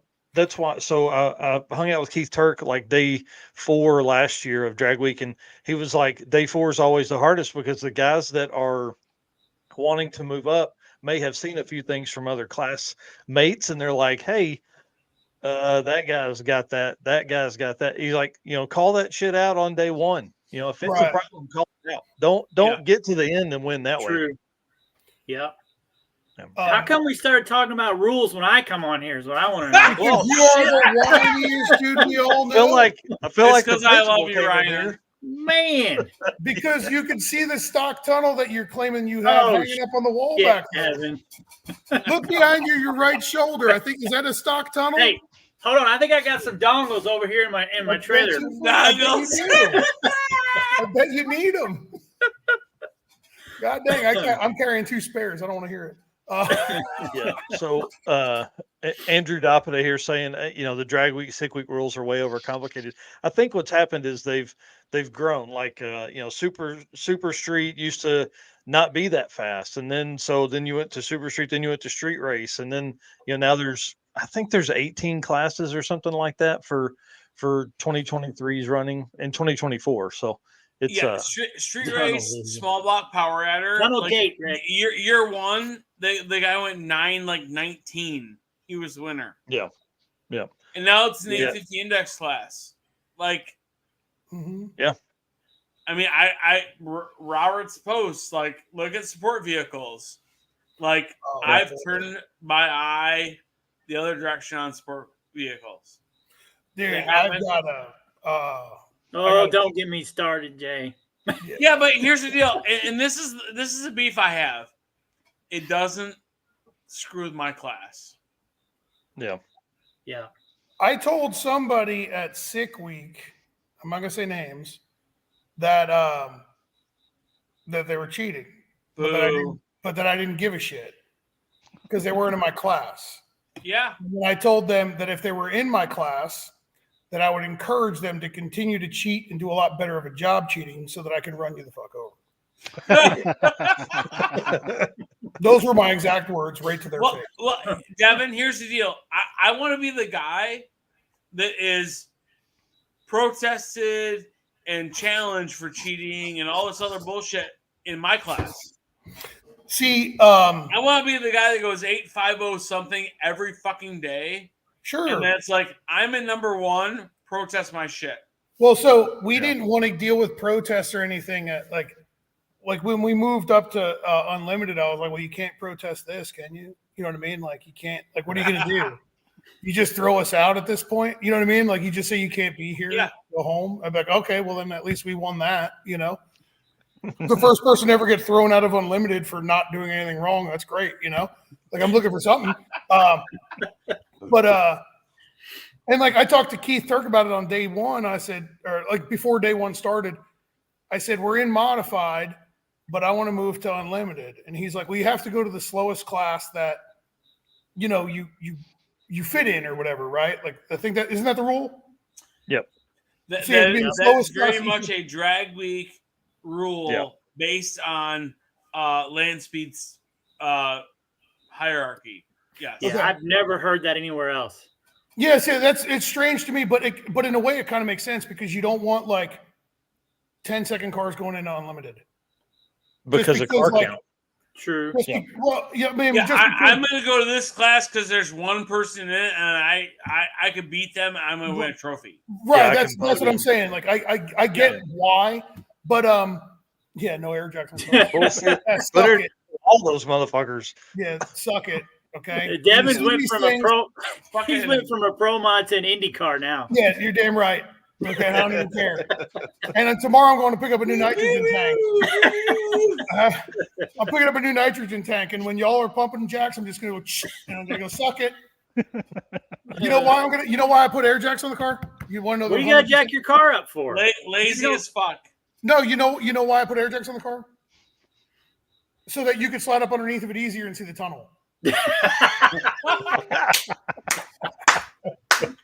That's it. That's the whole reason. You know what I mean? We put that titanium cap over top of a stock tunnel because it's visually titanium. Yeah. Jesus Cristo. It doesn't matter. The car's still 3,300 pounds. You know what I mean? That's light. That's light. For what? A Fox body? Light. Yeah, I don't know. What is your weight? Mine's 3,500 pounds. What do you weigh? 220. See? That's not that far off. That car's a hell of a lot newer, too. This is a raggedy Fox body. Dude, this is a raggedy Fox body. If you close the door the wrong way, something's falling off of it. Oh, I've heard it all now. You don't believe me? Do you know what's in my mini trailer? 3 sets of spare glass for the side mirrors. 3 sets. Door latches. Because the damn glass comes off the mirrors. It happens quite often. Hey, it's not my fault. Before 2011, Ford couldn't build a Mustang. Oh, it's not my fault. After 2011, they couldn't figure out how to build a decent motor. Oh, hey, hold on. Big block Chevy. Big block Chevy. No, I'm a small block Ford guy, but I'm an old. I bet his don't have a stock crankshaft. But you're not. You're a big block Chevy guy. Well, I'm still at heart. I'm still a small block Ford guy. I was pushed into a BBC by terrible friends. You know what I mean? Ask him if he's got a $300 stock crank in that thing. Oh, I don't think they put $300 stock cranks in billet blocks. That's what I'm saying. I hope they don't. No, the one I just finished up is nice. It's a nice car. I don't like them Coyote motors or the mod motors because they don't fit in the damn car worth of shit. They're big. Yep. That is an issue. This is a 03 Cobra, and I had to pull valve covers off of it yesterday afternoon because it got one of those. Well, that's something you don't have to do, though. Well, I had to in this scenario, and let me tell you, and I told the customer, I was like, "Hey, there's 2 bolts that ain't going back in. This is between you and God. You're putting them back in because it took me an hour to get them out, and I ain't putting them back in. I don't give a shit. Like it'll seal up. You know what I mean? It don't need them. You know what I mean? It's only 1 per cylinder per head. It's fine. You got like 48 bolts anyway. You know, more chains than brains. Oh, yep, more chains than brains. Okay, I measured. Listen to this. I measured my 800-inch motor against that Coyote, and there's not much difference in size. Oh, I guarantee it. No kidding. Oh, I guarantee it. And I know what 800-inch motors in Ryan's other car. Yeah.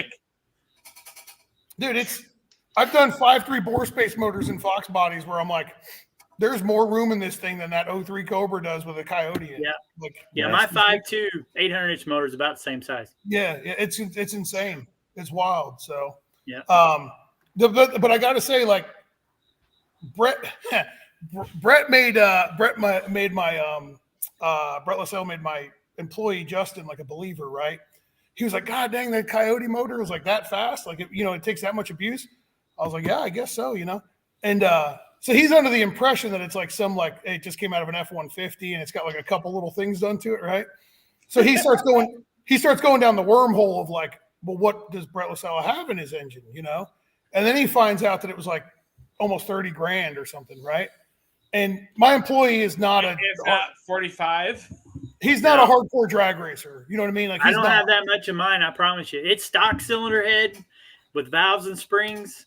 Yeah. Stock block with sleeves, stock crankshaft, rods and pistons. Right, I'm not talking about yours. I mean, it's nothing.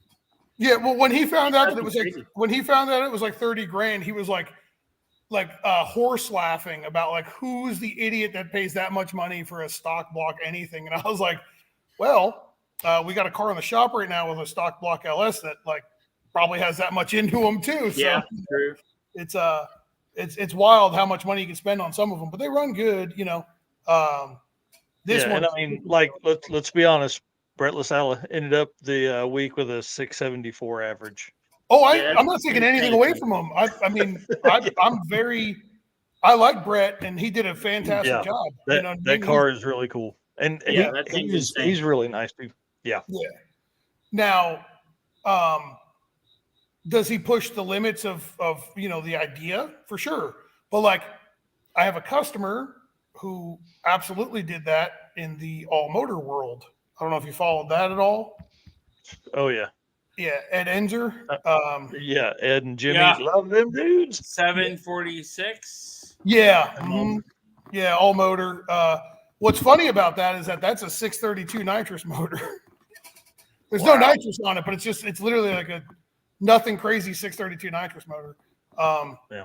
And what's even funnier is that I put a startup tune-up in that car when I wired it and said, all right, to be easy on it, go to the dyno, whatever. And then the car got sold, and then it got turned into a drag and drive car by Ed.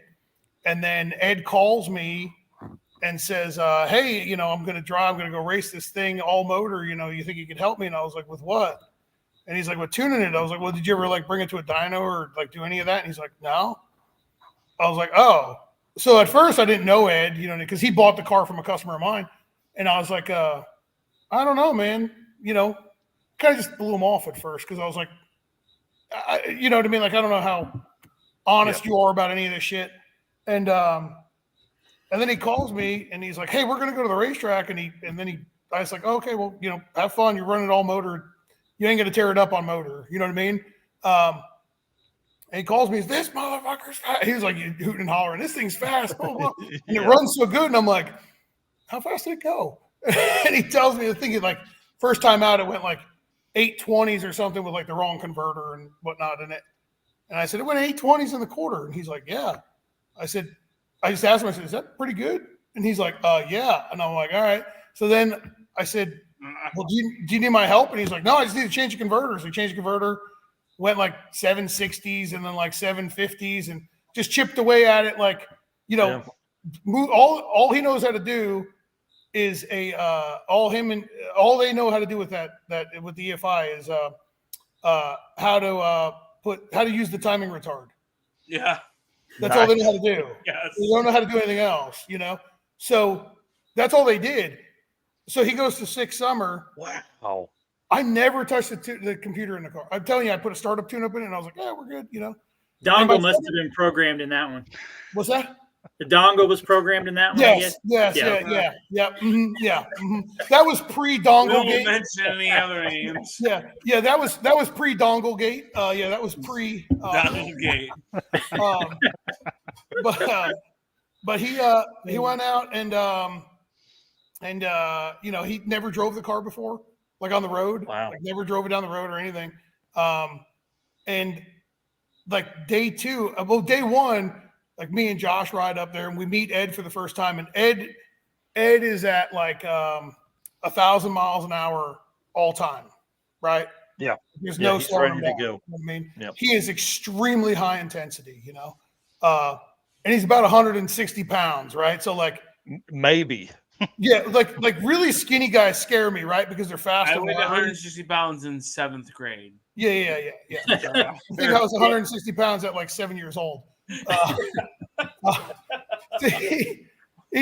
He's like, he's really wiry, and like really skinny guys always scare me because like I don't know how you don't like food that much. You know what I mean? Like you can't be trusted, you know? So like, how'd you get that skinny and not eat? Like what's wrong with you? You know? So they can't be trusted. So he's like bobbling around, and like he walks off, and I look at Josh and I said, man, you think he's going to make it till tomorrow? We're both like, God damn, I don't know. And before we left, I said, man, I think he is going to make it. I think he's going to make it a whole week. And he said, and Josh asked me, he goes, why? I said, because he's insane. And he said, what do you mean? I said, he's absolutely insane. There's no way he won't make it. And we see him the next day, and we pull in, and we were like, oh, hell yeah, he made it. Like I was so amped to see him. And like I saw him run day 0 and day 1, and it was fast. And so we see him day 2, and I said, how you doing? He's like, man, we didn't go over 42 miles an hour. Yes. Pulled over every like 27 miles and this and that. I said, how does it run? He's like, great. And I said, you haven't had anybody else tune this thing? And he's like, no. And I'm like, God dang, we got lucky, didn't we? Like for a startup tune. I literally oh, you son of a bitch. I see you did. Let me figure out how to do that. Let me figure out how to do that. I don't know how, but I mean, if I figure it out, you know. But yeah, it was pretty impressive how well he did.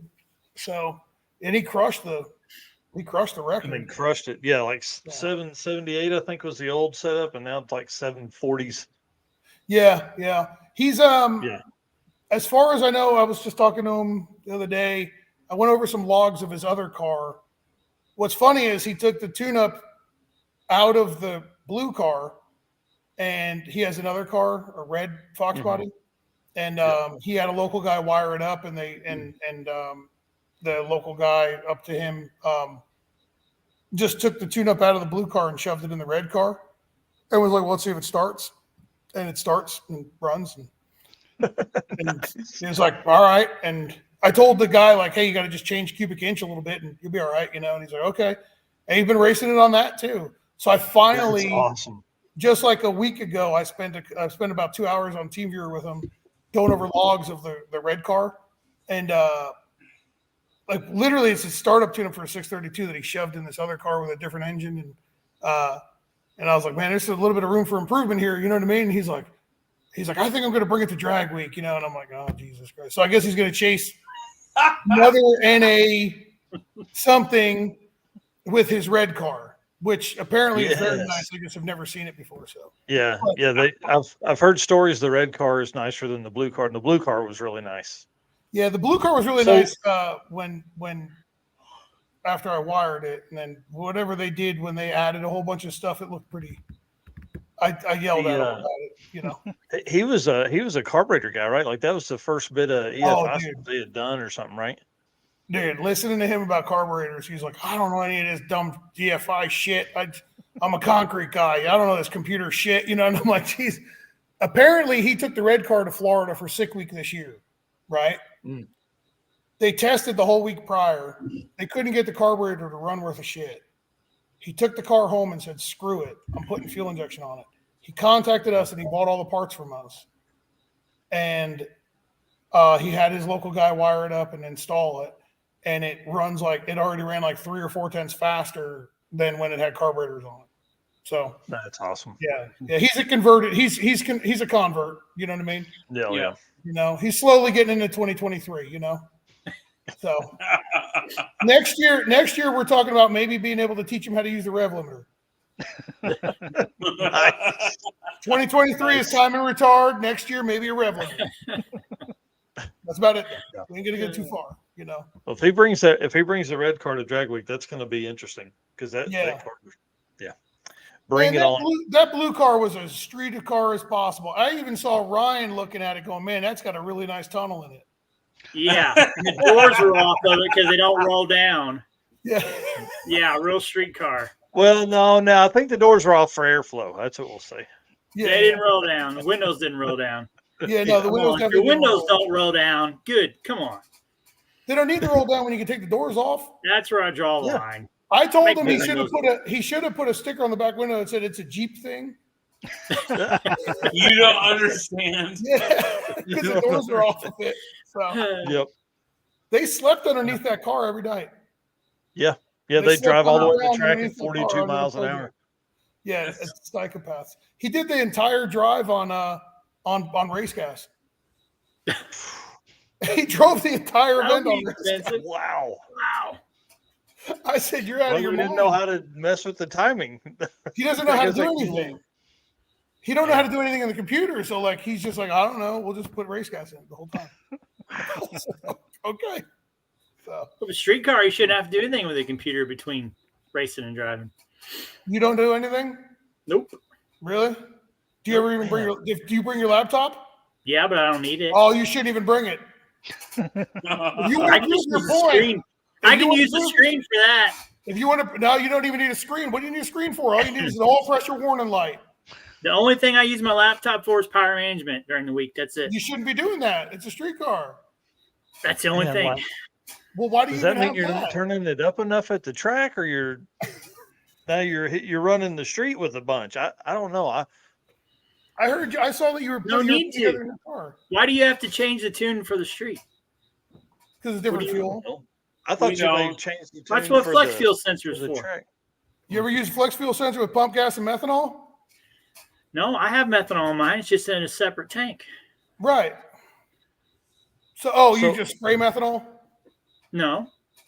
That's This two is- fuel this is- systems on it. So it converts over from E85 to methanol? Or pump gas to methanol. Yeah. Either You one. change plugs? Yes, I do that. Okay, Sometimes. Depends on how I'm feeling that day. Depends on how many runs I'm waiting for Jay to finish up making and Brian. Yeah, well, good luck. Yeah. Well, listen. At about 7, you need to start trying to get your car ready. Yeah, Time out. yeah. Yeah, you better just get to the racetrack like at 11 o'clock at night, you know? Yeah. Is, Hey, uh, here's- Went 2 and done Yeah. every day at Midwest track. And Oh, then miss 2 and out 3, like 2 and 3. $1,000 bonus by like what? Yeah. 02? Oh, man. Yeah, that hurt. Yeah. The Should have made some more runs. for drag week, Darlington. We may enough to take care of it for you, but For any info out there looking for drag week, Darlington will be really good. Darlington will be a really good racetrack to be on. One of my customers just went on a 275 radial, just went a 961 60 foot there on Friday night and again on Saturday. So in the heat. Wow. So the track is very, very good. So Yeah, I've never been there. Here's where that's going to get people in trouble. They're going to come from a marginally prep track to something like that, and they're going to be. Well, now I don't know if they're going to. I don't think be a fun year. they probably won't make it that tight. Yeah, if it's drag week in the middle of the day, it's not going to be that tight. Yeah, it just can't be because of the volume of cars. But No. like that's what happened at our event when we went to Orangeburg. I think I told you, like we have a driver. Like I hold a drivers meeting every morning just because we have a smaller crowd. You know, we have like 100 people. You know, so I hold a drivers meeting every morning. So we went to Orangeburg. The day we were at Orangeburg, I'm standing there and I'm talking to everybody, and I said, "Listen, I need everybody to figure out to put a couple extra pounds of tire pressure in, and or a couple extra pounds of air in the tires, and I need you to all to move the rev limiter up a little bit and add a little bit more boost in the starting line." And they all looked at me like I was crazy, and I said, "You'll understand this track is insanely tight, and it's going to pull the motor down. It's going to wad the tire up. It's not going to move. Like I'm telling you." So for the first 45 minutes to an hour of the track running, like the track hot, I'm standing up there at the starting line, and I just hear like all these motors getting pulled down. They let go of the button. It's like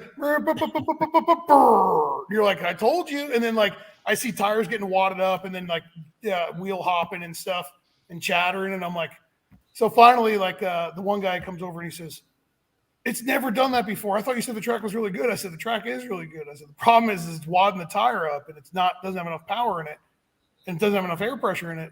He said, "Well, I got the air." He said, "Who's on radios?" He goes, "I got the air at 17 pounds." I said, "What the hell is wrong with you?"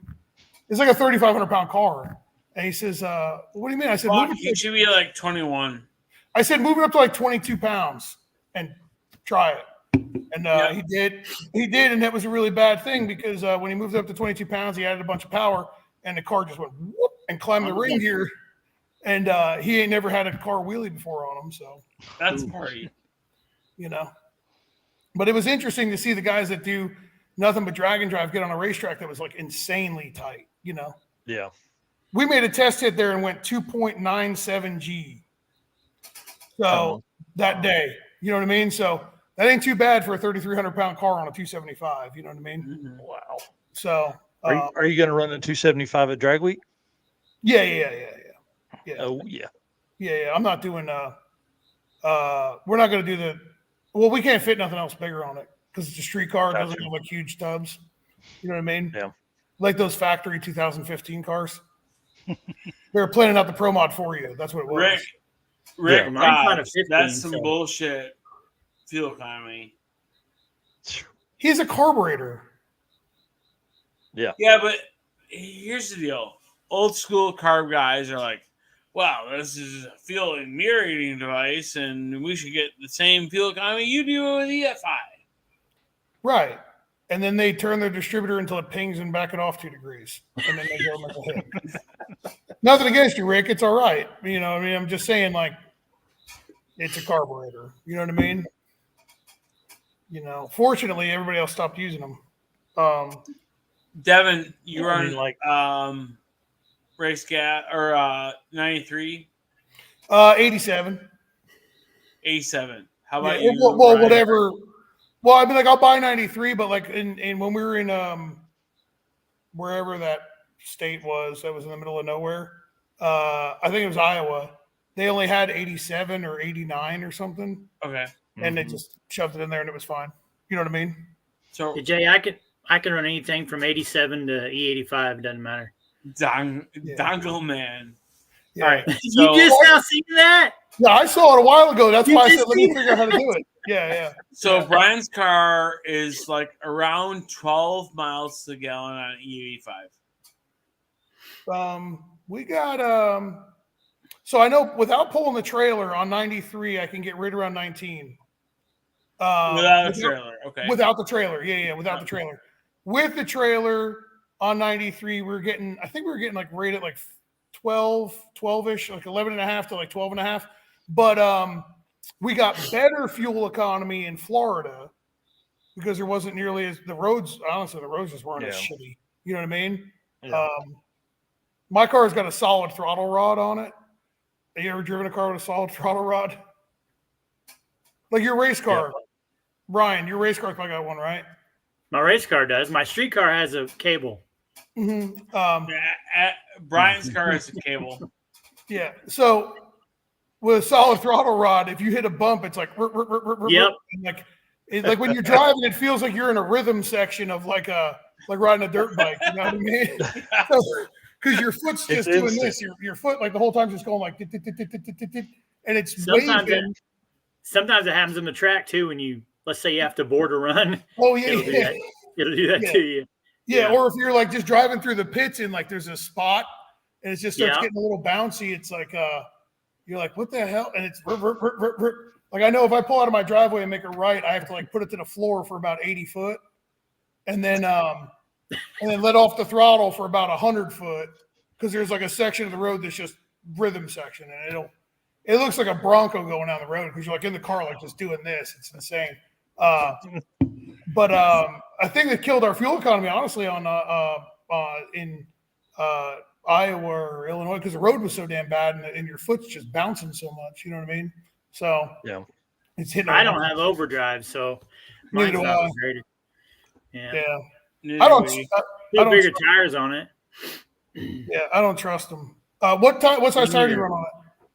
30. I ended up getting a 31 on it. Really? Yeah, barely. Before I cut the quarters, before I cut the quarters, we had a 29 and a half on it. Now that I'm looking at it, I feel like I could probably fit a 31. But it's got a 31 truck tire on it, but it's tight, and there had to be some cutting and beating to get it on there. But right. Some 31 1050s, like all the 1994 Jeep Wranglers that are out there. Pretty much what it is, yeah. To answer Red Hat Scotty, Devin likes E85, but hates that it's cat piss. Cat It piss. smells like cat piss. Yeah. Yeah, it smells like cat piss, so I hate it. Mhm. Yeah. Yeah, Says we it's a are good a fuel. 29-inch tire, What's that? and then we take a spacer out. So Do you guys Say have it again. overdrive, Jay? no No. Okay, glide 1-to-1. that's what I thought. Yeah. But like Brian's car at 72-ish mile an hour is 3,000 RPM. That's about what mine is. Yeah. I mean, it's 2980, but See, I don't have all those push rods in there, so I can just turn it as high as I want down the highway. It doesn't hurt. It doesn't matter. Doesn't Well, you care. mentioned more chains and brains. All those know, cams. you know better than that, but you know better than that. But with an aggressive camshaft, you know it likes a little bit more RPM than low RPM. So True. you know, True. Yeah. no. Well, both of us are like, let's spin the shit out of it. Well, you have a hydraulic Yep. roller, so like you don't even count, and you have cam followers who also don't even count. You know what I mean? In the man's world of solid Oh, roller, here we go. Oh, fuck. Good Lord. In the pro mod world, just say it. Say it yeah, right. So, in the world of the LGBTQ parade queens that we have here with us today, of hydraulic rollers and chains and cam followers and whatnot, Oh my they God. don't have things like valve train concerns, right? No, because they're street cars, not pro mods. Hey, see? Capizzi's been 419 into the 8th with a hydraulic roller. So. I know in a race car. I know in a race car. Oh. But we knock on wood, we ain't had any problems out of the big block. I didn't have any problems out of the small block until I brought it back to a shop to have them freshen it up. But I mean, that was it. That was the only problem I had out of that thing. The big block's been great though. I have no complaints about it. So the only complaint I do have one complaint: the friggin' rear main seal. Yeah, that's my complaint. Rear main seal, it leaks. I hate it. So it's been out 4 times. So to fix it. Yeah. So Not leaking Here's a between good the question. cap and the block, is it? what's that? Not leaking between the cap and the block, is it? No. It's coming from the 2 halves, like where they, you know what I mean? The first 2 of them that were leaking was because of the Vitan seal, you know, like one of the good, like the supposed good Vitan seals. But we don't run a vacuum pump on it or anything, and it pressurizes the crankcase when it's got a bunch of boost in it. So then we put the cheap, like $9 rear main seal on it, and it sealed it up. So Let's talk about that. How much crankcase pressure do you see in your car, Devin? 1.5 psi, somewhere about there. Yeah, about 1.5. And a lot of it depends. Honestly, a lot of it depends on how lean or rich I run it. Yes, Jay. 4/10. 4/10. Yep. Yeah, I got way more than that. I need to work on my valve covers. Converter couple is the worst. Yeah. Like 1.3 seconds into the run, it spikes. I shouldn't say spikes. Peaks and then it tapers off. Yeah. Yeah, What do mine you use for breathers on the Coyote? It's factory GT, like the new GT500 valve covers with bungs welded into them, but it still uses the internals in the factory covers, which look big enough, but I'm going to change them. What size are the AN fittings? But I upgraded it to 20 going to the back. Oh, it's a single 20 going to the back? No, 220s. God dang. And you Yeah. still have crankcase pressure? Holy shit. God dang, really? Yep. Holy shit. It's better, but it still has some. But see, the fitting going in the valve cover is still a 12, so it's neck down right there. Oh, so it's a 20 that goes like right to a 12? Yeah, 20 and goes to 16 to a 12. So Gotcha. Okay. yeah, I've got the car part done. I just need to work on the valve covers now. Gotcha. Okay. So Yeah, we use the Cunningham machine like burn down tubes. yeah, that's what I want to change it to. good. I want a quick disconnect, so when I hook vacuum to it or whatever, it comes on and off easy. Yeah. Why would you need a vacuum for a street car? Oh, here we go. I was just wondering. I mean, I don't have a vacuum. I mean, we run -10s to the valve covers, and we don't have a problem. When you put it on real man fuel, you will. You know what I mean? I'm just saying. Like if you put it on man I fuel, actually had that problem on race And gas we too. were, really? we Yeah. run on cat piss. Yeah. When you very minimal problems on that cat piss. Now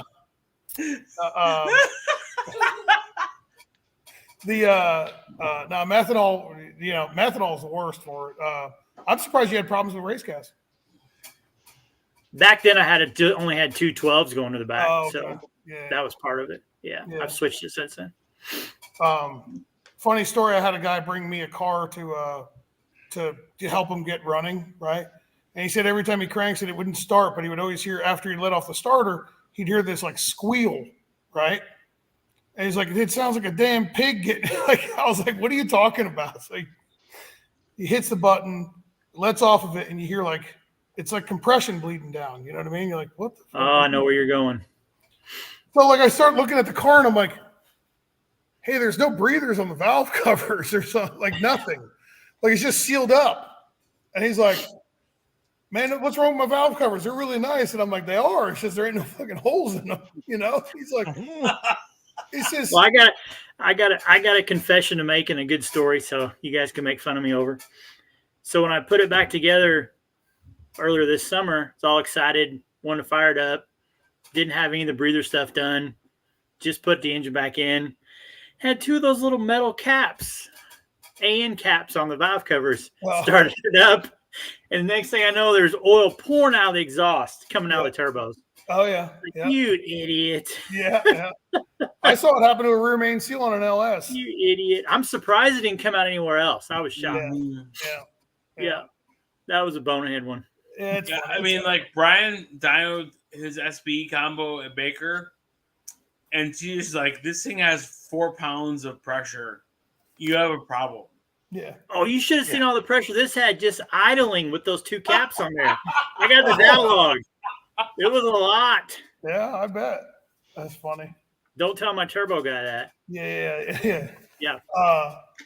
Ryan, what events are you doing for the rest of the year? Just drag week? Probably just drag week. Yeah, that's probably all I have time for, unfortunately. Afraid to come to our race. I understand. Okay. I just wanted to clear that up. Yeah. Does it count? When is your race? November. Does it count for the points for the whole deal? It should. Yep. All right. Well, if I do real good at drag week, I might be there. Let's just put it that way. Let's go, bud. Yeah. Dude, it'll be it. Our event is like, it's geared towards going fast. That's what it is. It's geared towards going fast. No, we have a dial your own class and we do dial your own. No, I'm not laughing because of that. I'm laughing because I believe that's how you set your shit up. Yeah. I mean, it's geared towards like the time of year that, you know what I mean? The air is great in November here, as long as we don't have like some weird freak hurricane like we did last year. Yep. Disregard that part. And we go to really good racetracks. So the hope is that everybody shows up, swings for the fence, end of the year, goes personal bests. That's what we want to see. You know what I mean? That's what we typically look for. You know, that's what we hope, or that's what we hope for. I mean, and we got cool prizes and stuff. To be honest, I have not had my car on a really good track. I mean, everything we've done is this drag and drive stuff, and normally it's not the greatest. Yeah. You will not be riding the dots. I'll tell you that. You know what I mean? You won't be riding dots on traction control. I promise you that. Kyle Beaumont, it was funny about Kyle. He came, you know him? Oh, yeah. I do. Yeah. Kyle came down last The year. bright blue Firebird. Yeah. Okay, I know which car you guys are talking about. Yeah. He He's came gonna be on down. the shirt with us for the circuit next year. Yeah. Yeah. He came down and for the first event that we had, and like he came down for our test session the day before, right? And it was the first event we ever did, so like I didn't know how to go about it. So I was like, well, we'll just do a private test the day before, you know what I mean? And then we'll do registration like morning of, and then just get to racing. And because we weren't anticipating like a huge car count, like we try to keep it around 100 cars, you know what I mean? So, or 100, 150. So anyway, like on test day, he's like, man, he's like, how much more power do you think I can put at this thing? And I'm like, what'd you just run there? And he's like, I don't know. I think like one. He's like, best 60 foot I ever had was like 127. I was like, what are you doing? And he's like, what do you mean? I said, dude, turn it up. Like, this is stupid. Stop it. Like, hit it with some power, you know? And he's like, really? So like first hit out, he goes like I don't remember the exact numbers, but it was like 122 or something like that. And he was ecstatic. And I was like, yeah, turn it up. He's like, what do you mean turn it up? I'm like, give it more power. And he's like, really? I was like, yeah. He wound up going like 114. And he was like, I don't even know what to do. And I was like, really? He's like, this is insane. I was like, this is just a private test for us. You know, I don't know, you know. Yeah. And, he was so ecstatic, you know what I mean? He was blown away. Yeah. He's been faster and faster like all year. That helped him really get a bunch of stuff figured out. Yeah. It was awesome. Yeah, he's an awesome dude too. He's a really cool dude. Yeah.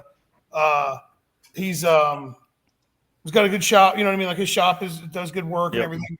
And I like that you know, he just sticks to exactly what he likes to do. You know what I mean? And he doesn't like to go off into the deep end of doing stuff that he's, you know, not, you know, exactly geared or focused towards. So I can respect that a lot. So, cool. Real quick question here. So this Facebook user says, one more serious question. Which Dragon Drives are going on for the rest of the year?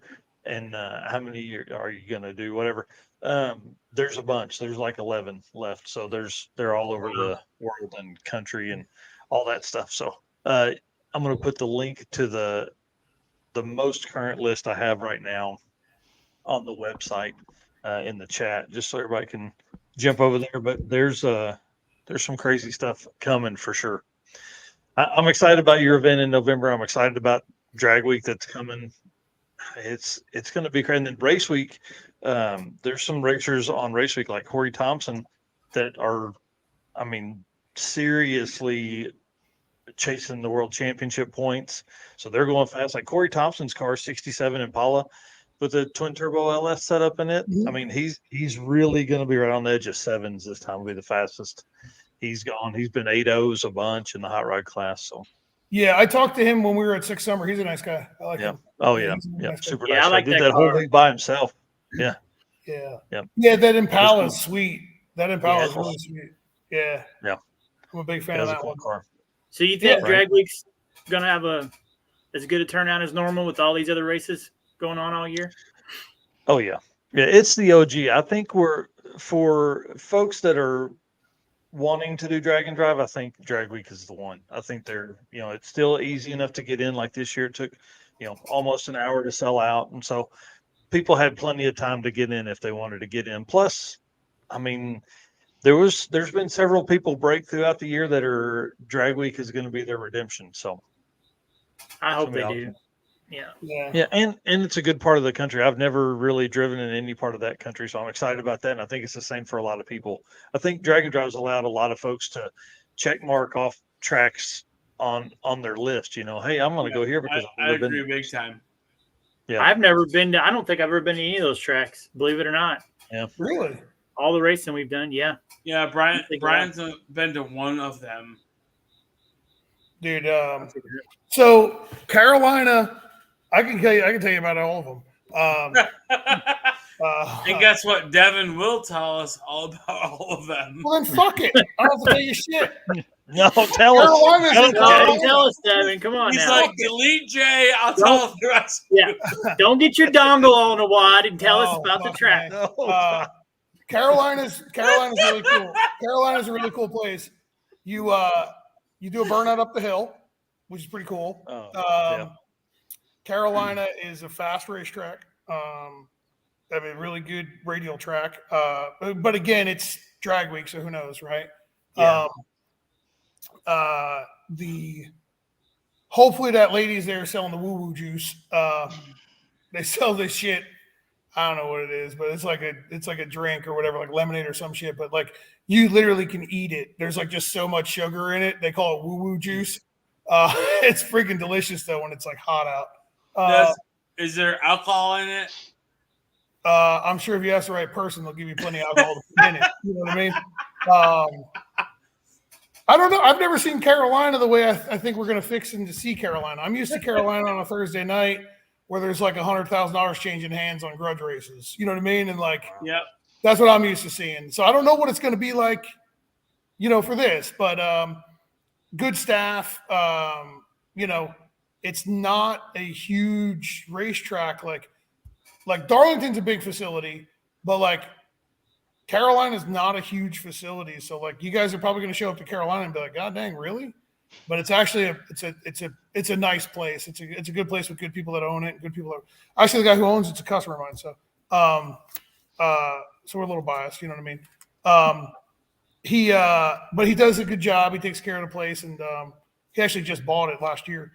But it's a good racetrack, good equipment. Fire's always there, fire safety, and they're always on point, so no concerns there. Darlington, top-notch facility. Jeff Miles, the guy who owns the place, will go 110% all the time, and hopefully he's got the margarita machine running in the bottom of the tower. So the Darlington's a cool spot. He'll have good food vendors there, I'm sure. And their concession stand's not bad either. Bathrooms suck. I can tell you that. The bathrooms suck at Darlington.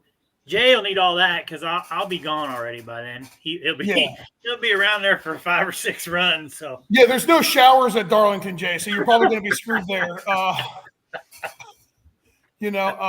Sorry, Eric. They're probably going to shut the lights off on you too. Chasing at 8.500. But no, we've done that shit at night. It's okay. Yeah. No, so huge shutdown at Darlington. The shutdown is long at Carolina, but or long enough, I should say, but it's a little sketchy. I don't know. We'll just leave it at that. Bristol is gonna suck. Simple as that. It'll be the nicest looking place. You know what I mean? It'll be the place. People know it. You know what I mean? But track prep's going to be pretty mediocre at best. I'm assuming. And then Rockingham's I always think of Rockingham as like Civil War's race. Like that's where they used to hold all the old Civil War races. Have you ever been there? Or none of you guys ever been to them? So they used to do like these North versus South races all the time there. I remember those, but I've never been to one. Yeah. So it's like kind of like a nostalgia thing to me for Rockingham. I will ask if Samuel's going to be there because that'd be phenomenal. Oh, if Sam's going to be there, it's going to be awesome. That'll be great. Yes. Yeah, that'll be great. I'm going to have to bother him now. So he was awesome at Six Summer. He was great. Yeah, he was really cool. So his mom's parents own Rockingham. Okay. And they own 131. Yeah. Which is local to me. So we are fortunate. Was that in Michigan? Yep. Okay. I get that's an hour from me. It's 40 minutes from Baker Engineering. I mean, that's home track for a lot of us. I got you. That's cool. Ryan, where are you at? Very southern tip of Indiana. What does that butt up against? Oh, Kentucky. Okay. Oh. Is anybody going to LS Fest next weekend? No. I have to go. No, he's a Ford guy. Like shit. Well, hold on. We got an LS over here too now. Easy. Oh, that's right. I got to go and pick up a car. Brent's car, right? Yep. Yeah. I got to pick up a customer's car. So our issue is proximity to drag week. Yeah. It's just too close for us to go compete and worry about being on the car. And Mike, you said something that you're probably going to live to regret. You said that you're really looking forward to driving around down here. I was going to ask you that, Devin. I was going to say I'm looking forward to going to tracks I've never been. Okay, that's fine. Yeah, I always want to add the tracks, but I have heard the roads are going to be, and the drivers are going to be pretty iffy. But shit, I'm used to that after like the whole thing with Six Summer and all that. What about Midwest Drags where we were at? Oh, dude, you know why I didn't do Midwest Drags? Because you got to be high on crack to think that you're going to get me to drive through freaking Jersey, Philly, DC. Oh, there was Baltimore. Oh, Devin, there was many times I was driving. I was like, "Oh, please don't break down. Please don't break down. Not here. Hey, not Bill here." was a bitch. Yeah, I grew up there. I lived in PA, but I used to work in DC. I worked in Baltimore. I worked all over in those places for extended periods of time. And you can't. Those roads sucked. Yeah, Yeah, the they're roads are bad, but they're bad for a reason because it's overpopulated and it snows, right? So they have a reason, Yeah. like it's legitimate, right? Yeah. Sick summer, the whole time up there, like every state up there, I think they pour the concrete road 5 feet at a time, the sideways. Instead of pouring it the long way, right, in like 5-foot strips, they're That's like, accurate. no, we're gonna do like 17 passes, 5, and the whole time. we got a bunch of that around here. Yep. Yeah. South Carolina, and they've gotten in trouble for this like a couple times. Like whoever's in charge of taking state money and deciding like what they're going to do with the roads, they hire their friends to do it, right? And like they're not good at it. Like they hire their friends that aren't good. You know what I mean? Like if you got that one friend who's been like in and out of jail a lot and like does crack, but like he just lies to you and says like, "Oh, I'm trying to straighten up my Pour life." some, Like, "I'll give you an pour opportunity." some asphalt. Yeah. Stayed at a Holiday Inn last night. Or, Right. I'm gonna take care of you, man. I'll help you out. I'm I'll a give you this opportunity. professional. That's what they've been doing for years. You know what I mean? They've just been giving that crackhead a couple dollars to fix the roads for a long time. So the roads are bad. But what's worse than the roads here in South Carolina is that I'm an offensive driver, right? And I'd be willing to bet that most of you guys are too. What I mean by that is like if you have to like get over a lane, you'll go, oh, I'll just speed up, go in front of this guy so I don't have to worry about, you know what I mean? Like you go speed up and then get over, right? These people will be just driving along and everything's fine. And then they'll be like, oh, you know what? I have to make a right. And they just go. And it doesn't matter who's to the right of you because that's your problem. Because their turn signal was on or it wasn't. Or you ever been around somebody who drives a BMW all the time? Yep. Yeah. Turn signals don't work. Imagine South Carolina full of people that think they drive BMWs, but they have like Accords. Nice. Right? It's sheer pandemonium. Stop in the middle of the road, no problem. Doing it right now. If you get pulled over down here, or if you see people like be this is something to be conscious of. When you get pulled over down, or when people get pulled over down here, they pull over in the middle of the the middle of the road. They're just like, I'm stopping right here. Yeah. Really? Nice. Like, dude, it's the weirdest thing. I didn't know, like you got like a 2-lane road, but there'll be like a what do they call it? Like a suicide lane. You know what I mean? Like kind of in the middle, right? They'll just stop there, and that's it. Nice. And then the cop's okay with it. I got pulled over one time, and I drove like a half a mile till I could pull over into a parking lot. And the cop like came running up, like hand on the gun, like, "Were you trying to run?" I'm like, "No." And he's like, "Why didn't you That's pull funny. over?" I said, "Where?" You know what I mean? He's like, "Back there where I threw my lights on." I'm like, "In the middle of the road?" And he's like, "Yeah." And I'm like, "Well, that's stupid." And he's, "What do you mean?" I said, "You could have got killed." And he says, "What do you mean?" I said, "You got to get out of your car in the middle of the road, and it's night." And he's like, "Well, everybody pulls over in the middle of the road." And I'm like, "Well, that's stupid." So I just pulled into a parking lot so that we could talk about it, and nobody's at risk of getting hit. And he didn't understand it. So, but the good news is that everybody down here will love you because everybody loves cars down here. Like the police, Nice. like they're all cool about it. Like everybody's cool as shit about it. That's good. Any mountains or anything we're going to go through over there? You don't really go through mountains to get to Bristol. You kind of do, but not really. Once you like Bristol will be the only thing that'll be like kind of like hilly. Everything else will be flat, you know, pretty flat, pretty normal. I hope that they got somebody who's from around here to do the route because I'm concerned with the drive from Bristol to Carolina because it's already a long drive. But if they take us down Route 85, we're all screwed. So we're all screwed. I'm telling you, you're going to sit in traffic for 4 or 5 hours. Oh, wow. Oh, For no reason. There will not be a reason as to why you stopped. It's just that you stopped. You know, somebody hit the brakes hard and it just goes backwards from there. Yeah. Well, at least we'll be all around our race car friends and everybody will be sitting there. Oh, it's miserable. So Like sick week. yeah, There was a lot of that at Midwest Drags, too. It's like, why are we stopping? And then take off. And like, there's nothing. Right, there's nothing there. Yeah, nothing at all. Yeah. The entire state of South Carolina still has road construction going on. The whole state. Nice. So pretty much every road is under construction, or at least some portion. Right at home. Yeah, at least some portion of the road. But the the Carolina to Darlington's an easy drive. Darlington to Rockingham's an easy drive. Well, they won't make it easy, but it's easy. Isn't Darlington to Rockingham like 80 miles or something like that? Yeah, I don't know what they're going to do. So I'm sure we'll be out and about. Yeah, I don't know what they're going to do to make you because there's like nothing. Yeah. You know what I mean? Like there's nowhere to go. There's nothing there's no real, unless they're just like go the complete opposite direction for 50 miles and then turn around. Turn around and They've drive done back. that before. They may do it. Yeah. I don't know. They've done that before.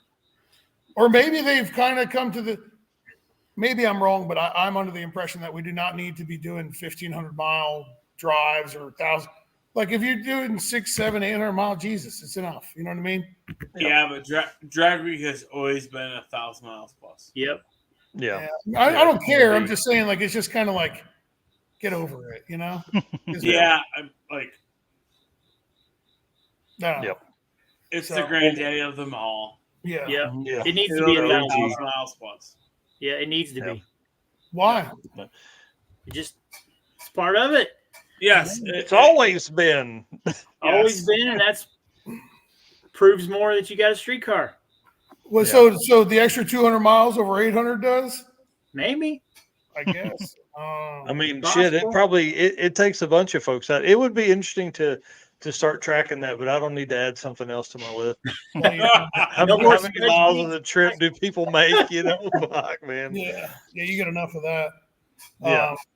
Yeah, I'm so far behind on stats list right now. It's going to take me a week to catch up.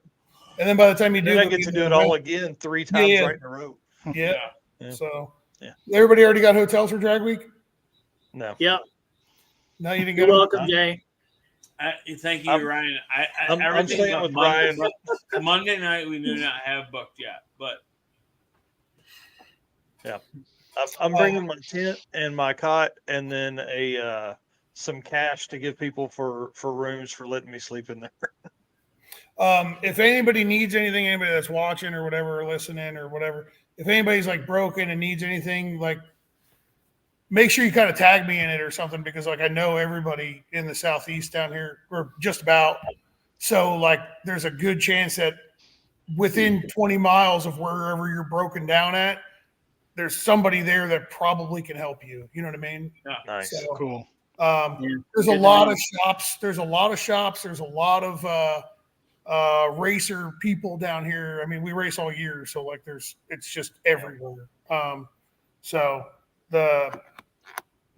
even like it honestly, like some of these guys, you know, if it's 3 a.m, there'd be a good chance that they'll wake up and come in and help you. You know, that's one of the beauties of the South, is that people are genuinely pretty damn good people. You know what I mean? That's they're you know, you may not understand half of what they say, you know what I mean? Like, you know, get over that. but or you won't understand like what the hell they're trying to convey in whatever they're doing.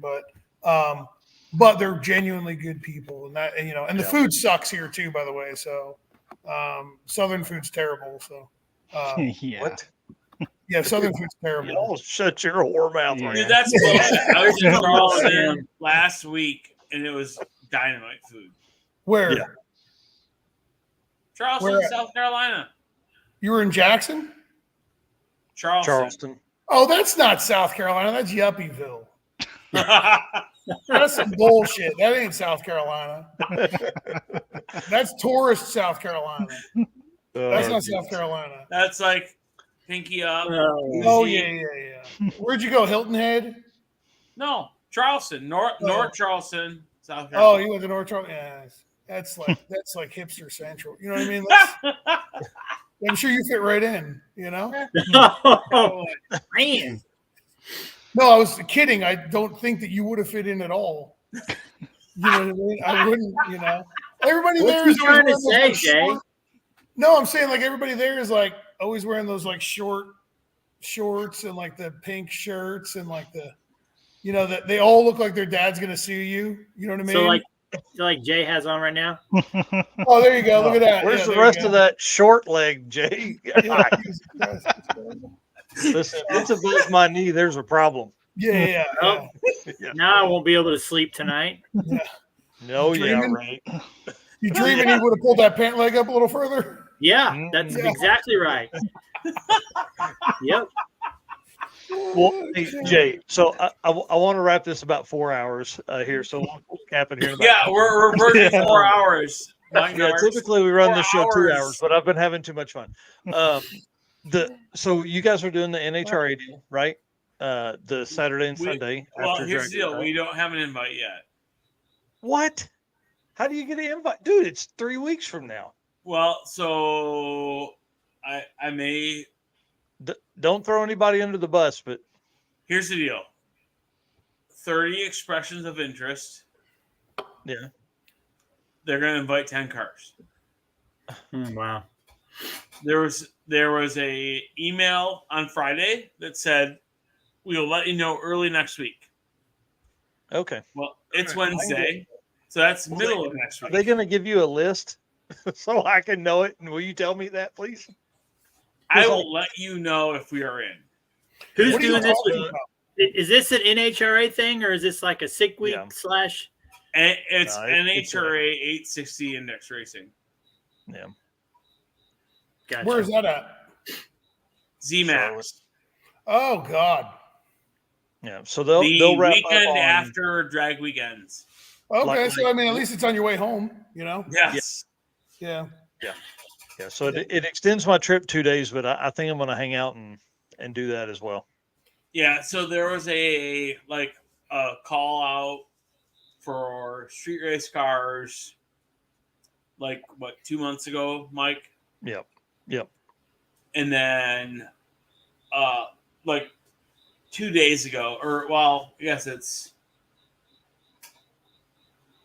must have been because people were saying they hadn't heard anything. Yeah, me, and they're like, I'm like, dude, I within don't the know. last week, Brian got an email that said That's awesome. we had 30 expressions of interest. We're gonna narrow it down to 8 to 10 cars, and we'll let you know after the weekend. So here it is, approaching Thursday now or Wednesday. Yeah. And we'll see. Yeah. All right. Well, cool. But Good, 8 to that's, 10 cars out of the 30 are gonna make it. So yeah. Well, I would hope that you guys are in that mix. Obviously, I mean, shit. How many? yes, we hope so events too. have you run and you were second last year, and Yeah, and I'm not being. I don't want to sound selfish because, the other guys on the podcast right now, Devin and Don Goldman, both have an extensive resume. But we've butted up against stiff 850 competition in numerous facets and shined, and so. Yeah.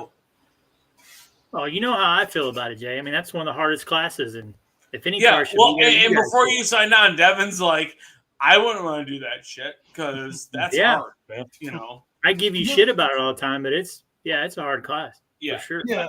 And I really appreciate that as a racer, as a tuner, from both of you, I really appreciate it. So thank you. I mean, It's true. I mean, if you it's definitely the hardest shit to do, and it stands to be true that if you're going to be dumb, you got to be tough. You know what I mean?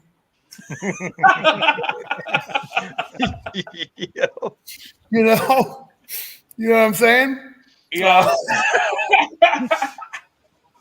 I'm with Mike though. You guys deserve to be there at that deal in that class. Yeah. I mean, No, and so I hope so. I mean, I hope Brian gets an email that says, yeah. welcome and congratulations and whatever, and so we'll just have to see what happens. So are they running that during an NHRA Top Fuel event? Yeah. Oh, okay. Yeah, cool. like that thing this weekend called the U.S. Nationals. That's a NHRA. Dude, I don't watch that shit. I don't. So Devin, He's here's the tuning deal. for Yellow Bullet, man. That's it. I don't. Where I pay real attention to racing small tire happens. stuff. I don't. Devin. I don't know anything about it. So there's on Saturday that weekend after drag week at ZMAX. Yeah. They have 8 to 10 cars, and Yep. they're going to run 2 or 3 He knows qualifiers. about that class, Jack. I know that. Yeah. Yeah. I know. I all the understand. others.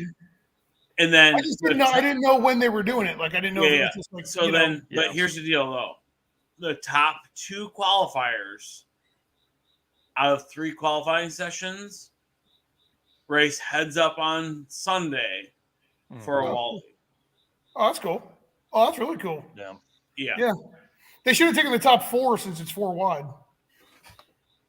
Yes. Oh man, that'd have been fun. You know. That'd have been fun to watch. Yeah.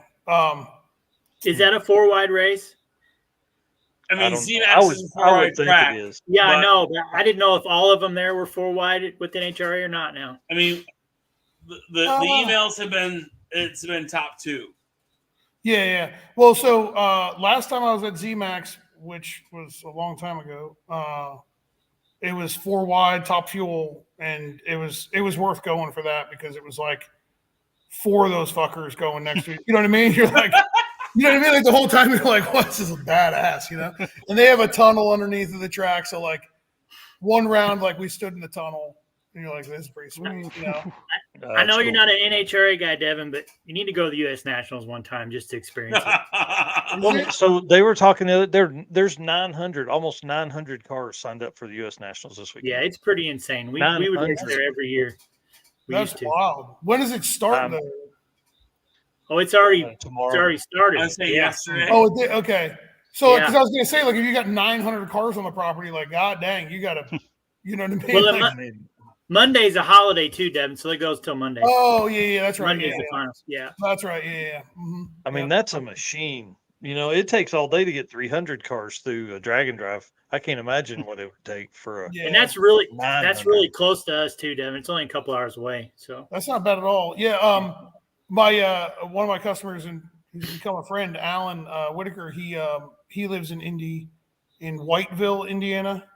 I don't know where the hell that is. It's in Indiana. And he goes somewhere. What racetrack is that at? It's, well, Lucas wherever Oil. they're calling it now. I call it Worldwide or Iron. something like that?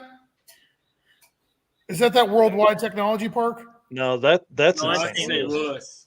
Oh, okay. Yeah, see, geographically retarded over here. You know what I mean? Well, you're in the right region. Okay.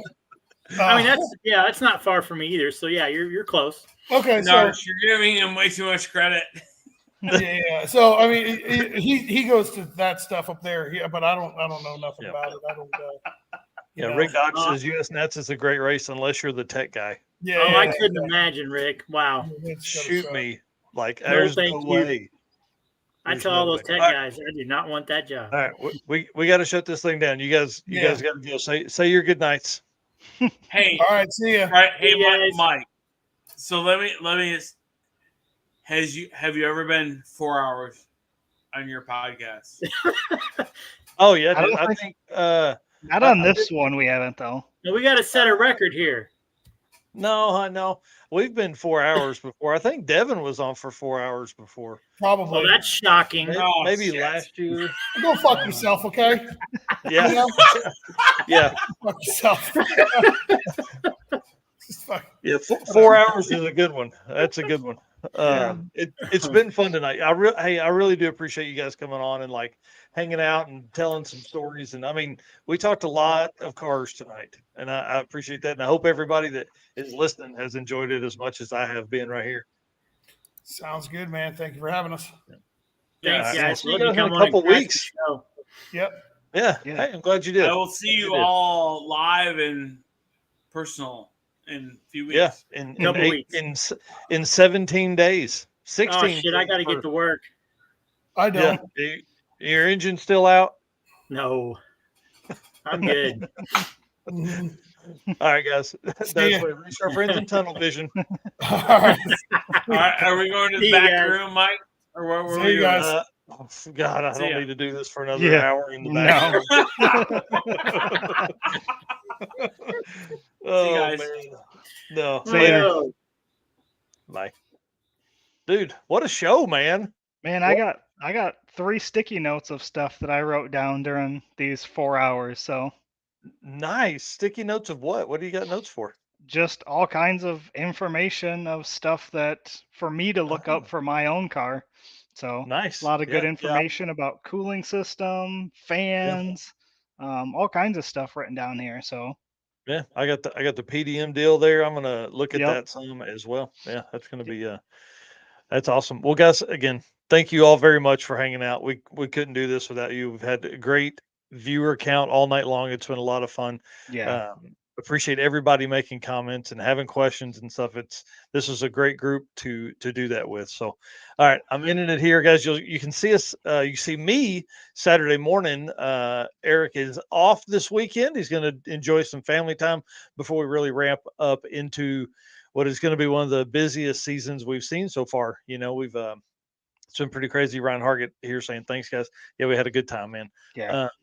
It's this drag week, Redwood Rally, race week span is going to be pretty crazy. I'm excited to get in the middle of that with all these folks that are out there. So, all right, guys, we'll see you soon.